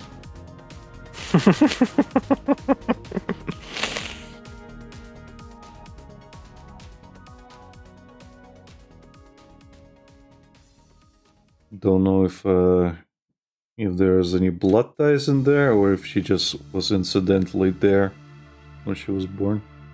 Because it was all part of the USSR at the time. So easier travel throughout those countries. Yeah.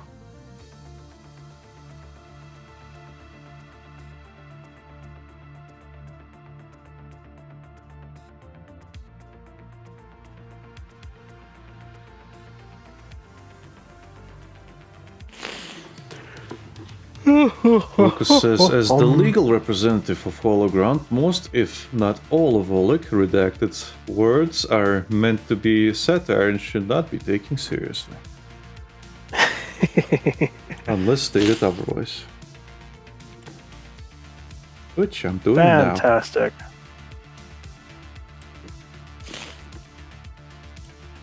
Fantastic, you're covered. Fuck you, Loya. I do what I want.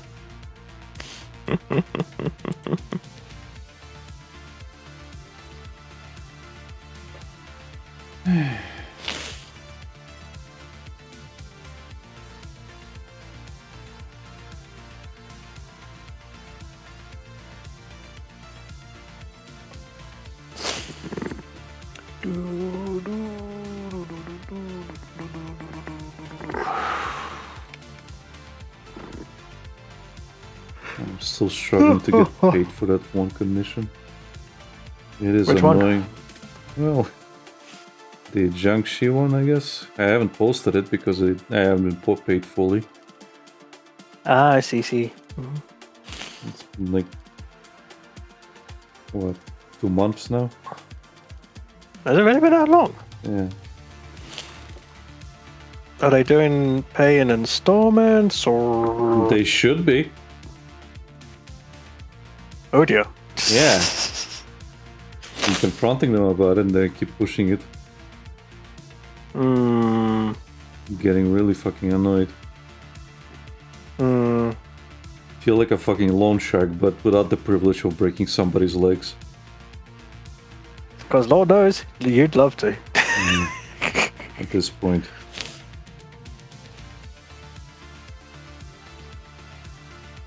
Bum, bum, bum, bum.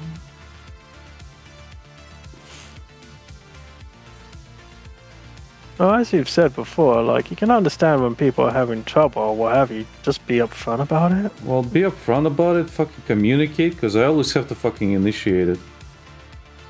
So in the end, it does come off like I'm fucking confronting a gambling addict for a loan. Yeah. So the only way to fucking make them learn is to fucking do physical consequences.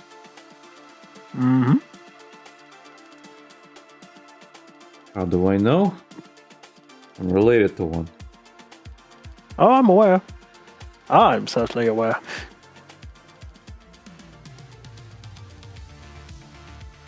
I mean, sometimes you just gotta pick someone's thumbs. Yeah, basically. Ironically, he was on those calls as well, whenever they needed help. Yeah.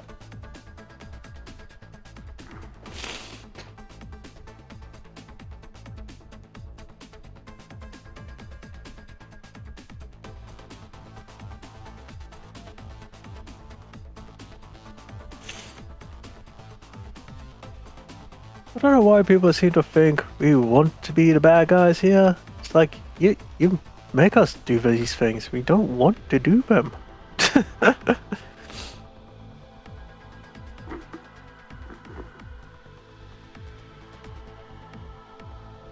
Just fucking pay up, dude. We had an agreement, and you're not living up to your part of the bargain. The annoying part is, like, I did take too long on it. And I was like, okay, I can refund you the deposit. And instead of like taking it, they were like, no, let's just do this character instead. I'm like, okay. So I did it. Oh, you reached a compromise. Yeah. It's not like you didn't, you know, give a oh, what's the word I'm looking for? Well, I could have been a bastard and just took the deposit and fucking disappeared if I wanted to. Yeah, you know what I mean? Yeah, but you didn't. You know, you admitted fault, you gave a, you know, alternative. They chose what they chose, and, you know. Yeah. Again, you're not an unreasonable person.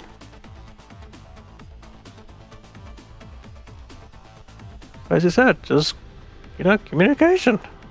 Yeah. It's not that difficult. You'd think. It feels it's getting more and more in this day and age. Yeah, because people are fucking anxious wrecks. We married one. I'm well aware. Don't know where that came from. Where? Becky's an anxious wreck. There's no disputing that. I didn't say that was. I said I don't know where that came from. Because I don't, you know, stress out or make life hell for her. You mean in hers? I thought you meant like where that came from me mentioning it. Oh, no, that's obvious. Yeah, so I was confused. I married her. I know she's an anxious mess. I still love her. Yeah.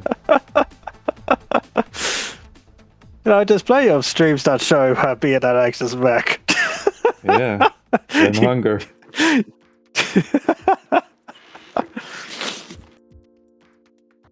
Or a better example is Frambo, I guess. Yeah. Especially when you sneezed. God dang it. I mean, I didn't mean to.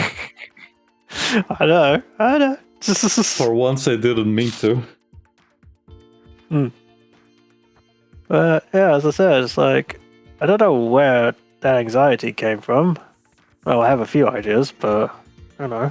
It's person to person, but in general consensus is that we are way more what's the word, introverted as a people, because we are online so much. Yep. And when people are not social, well, you start getting anxious at the littlest things. To say the least, Christ. Maybe it's my whole millennial thing, but I'm kind of that middle ground. Yeah. I grew up, going out and about and socializing, and came into technology when it was first coming out. So. Yeah, well, in my case, I'm still introverted, but I care less now. Mainly because, well, I had to fucking move to England and basically live alone. So when you're always alone, you kind of learn to deal with your own problems. So I think that a lot of the anxiety comes from people not being able to be adults. Yep. About things. So it's that easier Well, way out.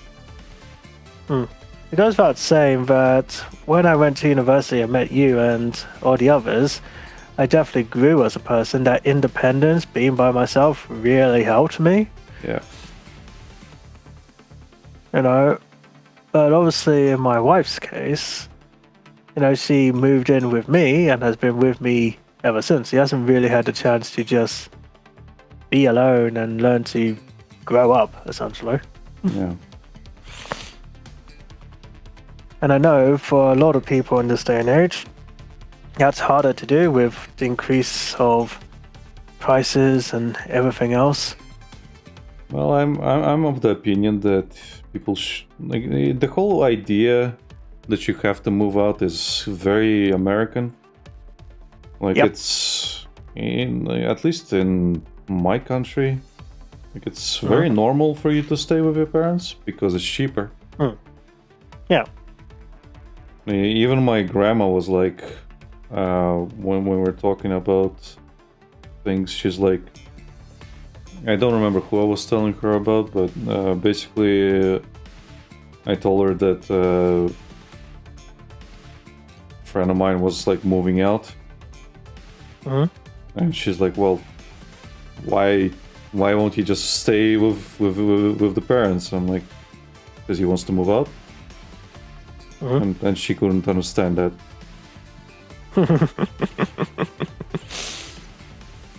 It's kind of funny, actually. I would say my mum was similar in that regard. It's me who wanted to move out because I just wanted my own space, my own independence, what have you. Because if I'm always relying... Yeah, go on, sorry. No, it's fine. I was going to say, if I'm always relying on my parents, I'm never going to learn. But that was a me choice. My mum, quite happily, it's like, if for whatever reason things don't work out with bags or rent and all that jazz, I can just move back home at any time. Yeah. No, what I was gonna she's more than happy to have me there. Yeah. What I was gonna say is like it's okay. That's fine. What I meant was the American kind of ideal of like, okay, you're 18 now, get the fuck out. Yeah. I'm talking about that specifically, where it's just like, if you're living with your parents and you're in your 20s, you should be ashamed. It's like, no, I disagree. You can fucking live along with your parents, you can pay rent, you can help out with bills. Like, it's much better, it's much easier, it's obviously less stressful, you can still be an adult, you can still, like, agree with your parents to, like, give you space, because you're an adult now. Because if they don't understand that is a communication issue. Yeah. That, again, you should be able to, like, learn how to do. If you can't communicate with your parents, well, who are you going to be able to communicate with? Because if you can't, then yeah, I can see why you would want to move out. Because, well, they can't let you grow up in that case. Yeah. So, yeah.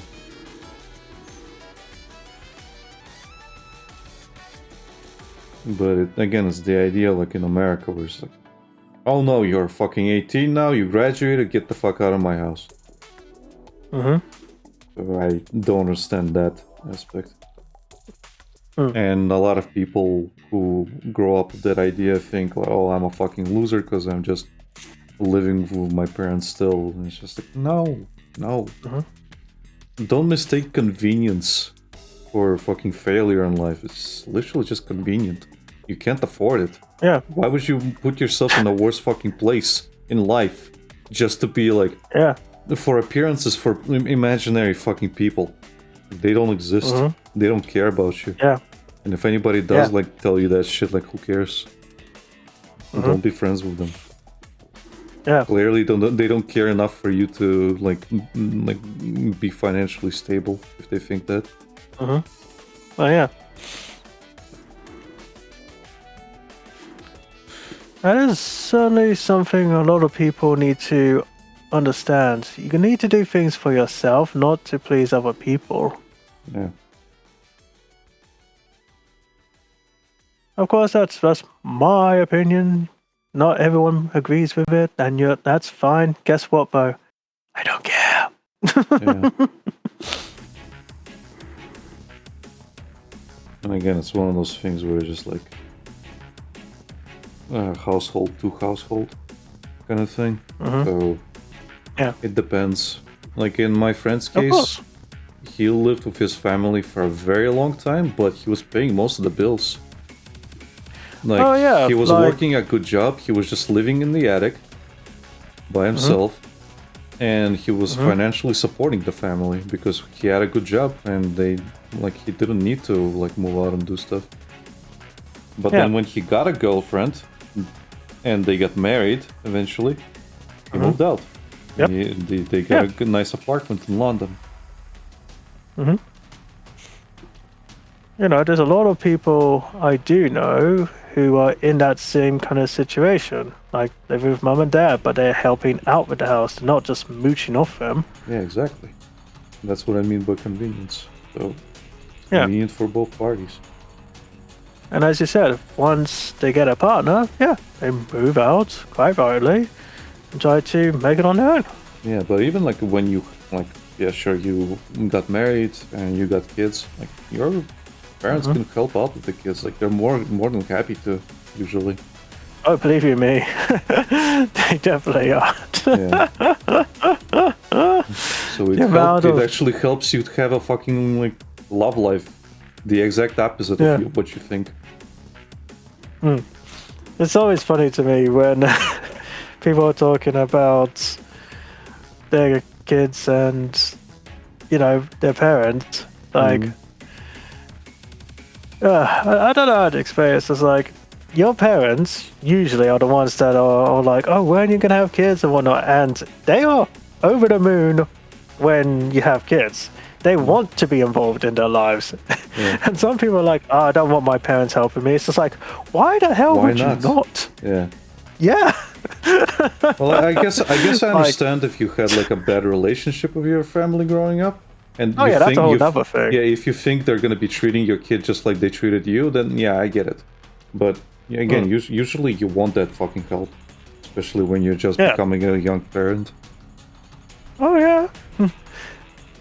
And obviously I do know some people who do have their parents help, and they do say like, they're always around so frequently, I don't get any space or what have you. It's just like, yeah. But can you blame them? Yeah, they're excited. Especially if it's the first kids, you know?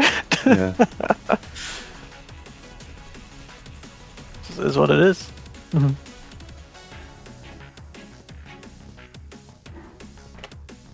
Alright.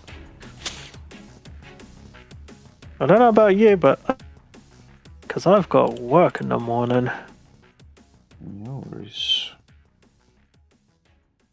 Forbid work. I'm almost done, so give me a sec. That's cool. Yeah, take a word. 5 or something minutes, maybe less. Yeah, it's fine. Just need to finish the hair and that's it. Sweet. Let's take a look. See, I'm gonna peek. I'm gonna peek. Oh yeah, that's looking great. Okay.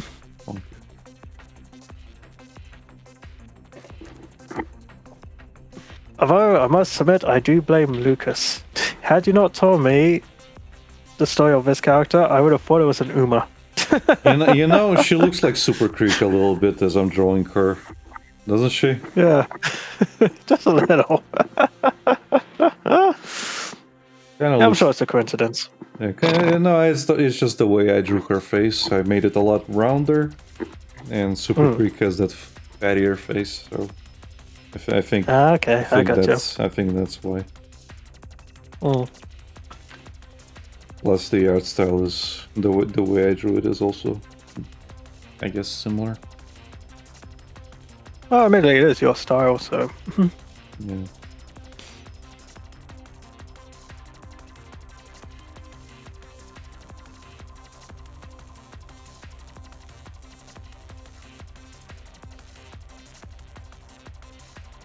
Where is it? There it is.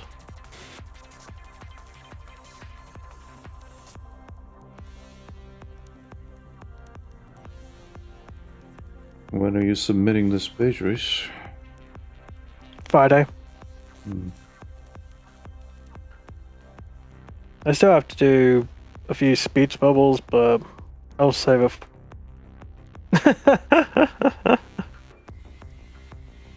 I've tried, air quotes, tried to be consistent by updating this story every Friday. Right. Because again, I'm a mad lad. My work ethic is insane. Crazy. Mm-hmm. Crazy Reese. But, yep. But I'll probably be taking December off just to recharge. Right. Because December is usually as is. Yeah. But I've been consistently doing Cosmic Tales, I think since March. On top of everything else I do. Yeah. That's working, streaming, dealing with my friendship, my family. I own comic projects, the minis, Gala. Yeah. So this is like, I'm just taking a break.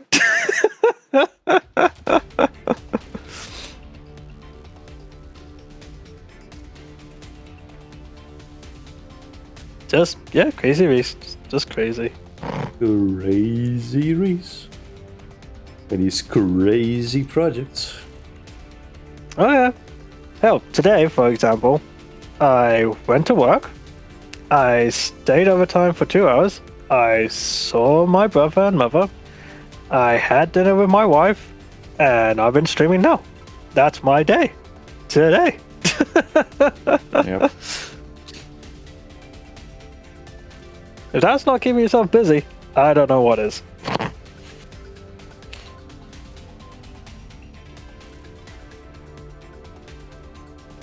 Doing a 10-hour shift, spending about 2 hours with your family, an hour and a half with your wife, and about what, 2.5 hours streaming?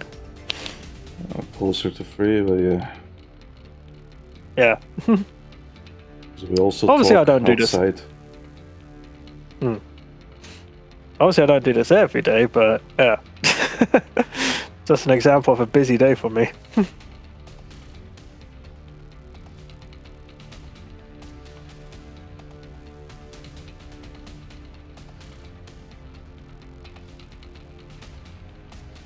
Like, sometimes I really think about what I do, and it's like, how do I do this on a regular basis?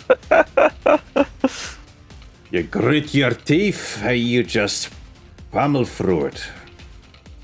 Pretty much, yeah. You just grab your dick and double click.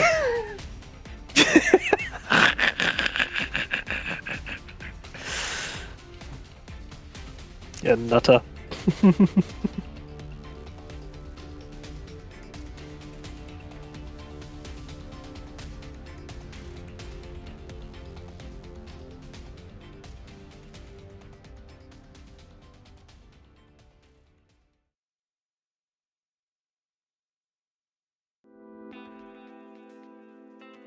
Now I think about it, it's kind of funny when people say I'm quite lazy.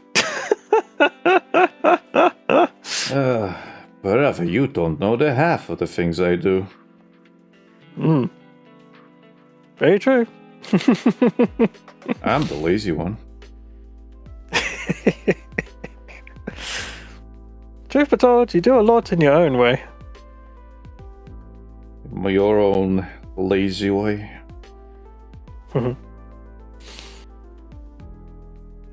Well, you do at the same time do a lot of work to keep yourself financially stable to a degree. You help out your family. Although the way things are going, I might need to start looking for a job soon. I mean, you've often flirted with the idea. Yeah. Problem is my biggest thing is just language. I was gonna say, have you ever tried looking into, like, I don't know, graphic design agencies or whatever? All of them are in the capital. But surely you can do remote work, right? Yeah, but you have to go in a lot as well. So I would be doing traveling to the capital, which is 3 hours each way. Oof.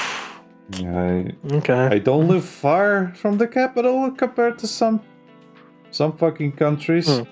But at the same time, it is really fucking annoying.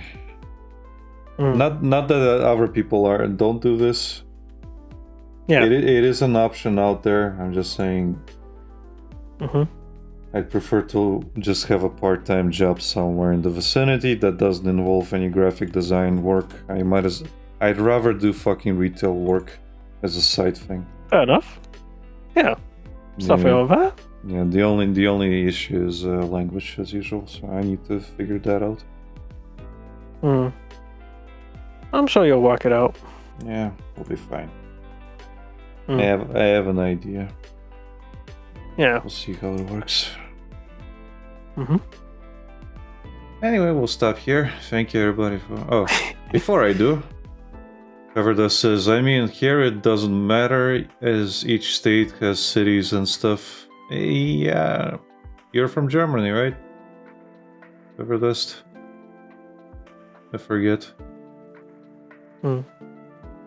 Yeah, but you're in a smaller country where the national capital matters more. Yeah, most of the industry is basically just in the capital. There are some smaller things in my city, and ironically, it's not that my city is like tiny. It's the third biggest city in the country. It's just that it used to be an industrial town, which slowly lost all of its industry as we went into the EU, and it got changed. It got basically shifted into tourism instead. So we're kind of like becoming a tourist trap. So most jobs are kind of like normalish, and in my case, my job specialization is graphic stuff, so that is way less available. So gotta deal with what I got. And thank you for this. Anyway, we're gonna stop here. Thank you everybody for watching. Reese needs to sleep. Like, comment, subscribe. Yeah, we're gonna probably continue drawing tomorrow if Becky's feeling too tired. But maybe she'll surprise us. We'll see what happens, eh? Yeah. It's just a thing of life. Yeah. Anyway, see you later. Bye bye. Yeah, guys. Bye.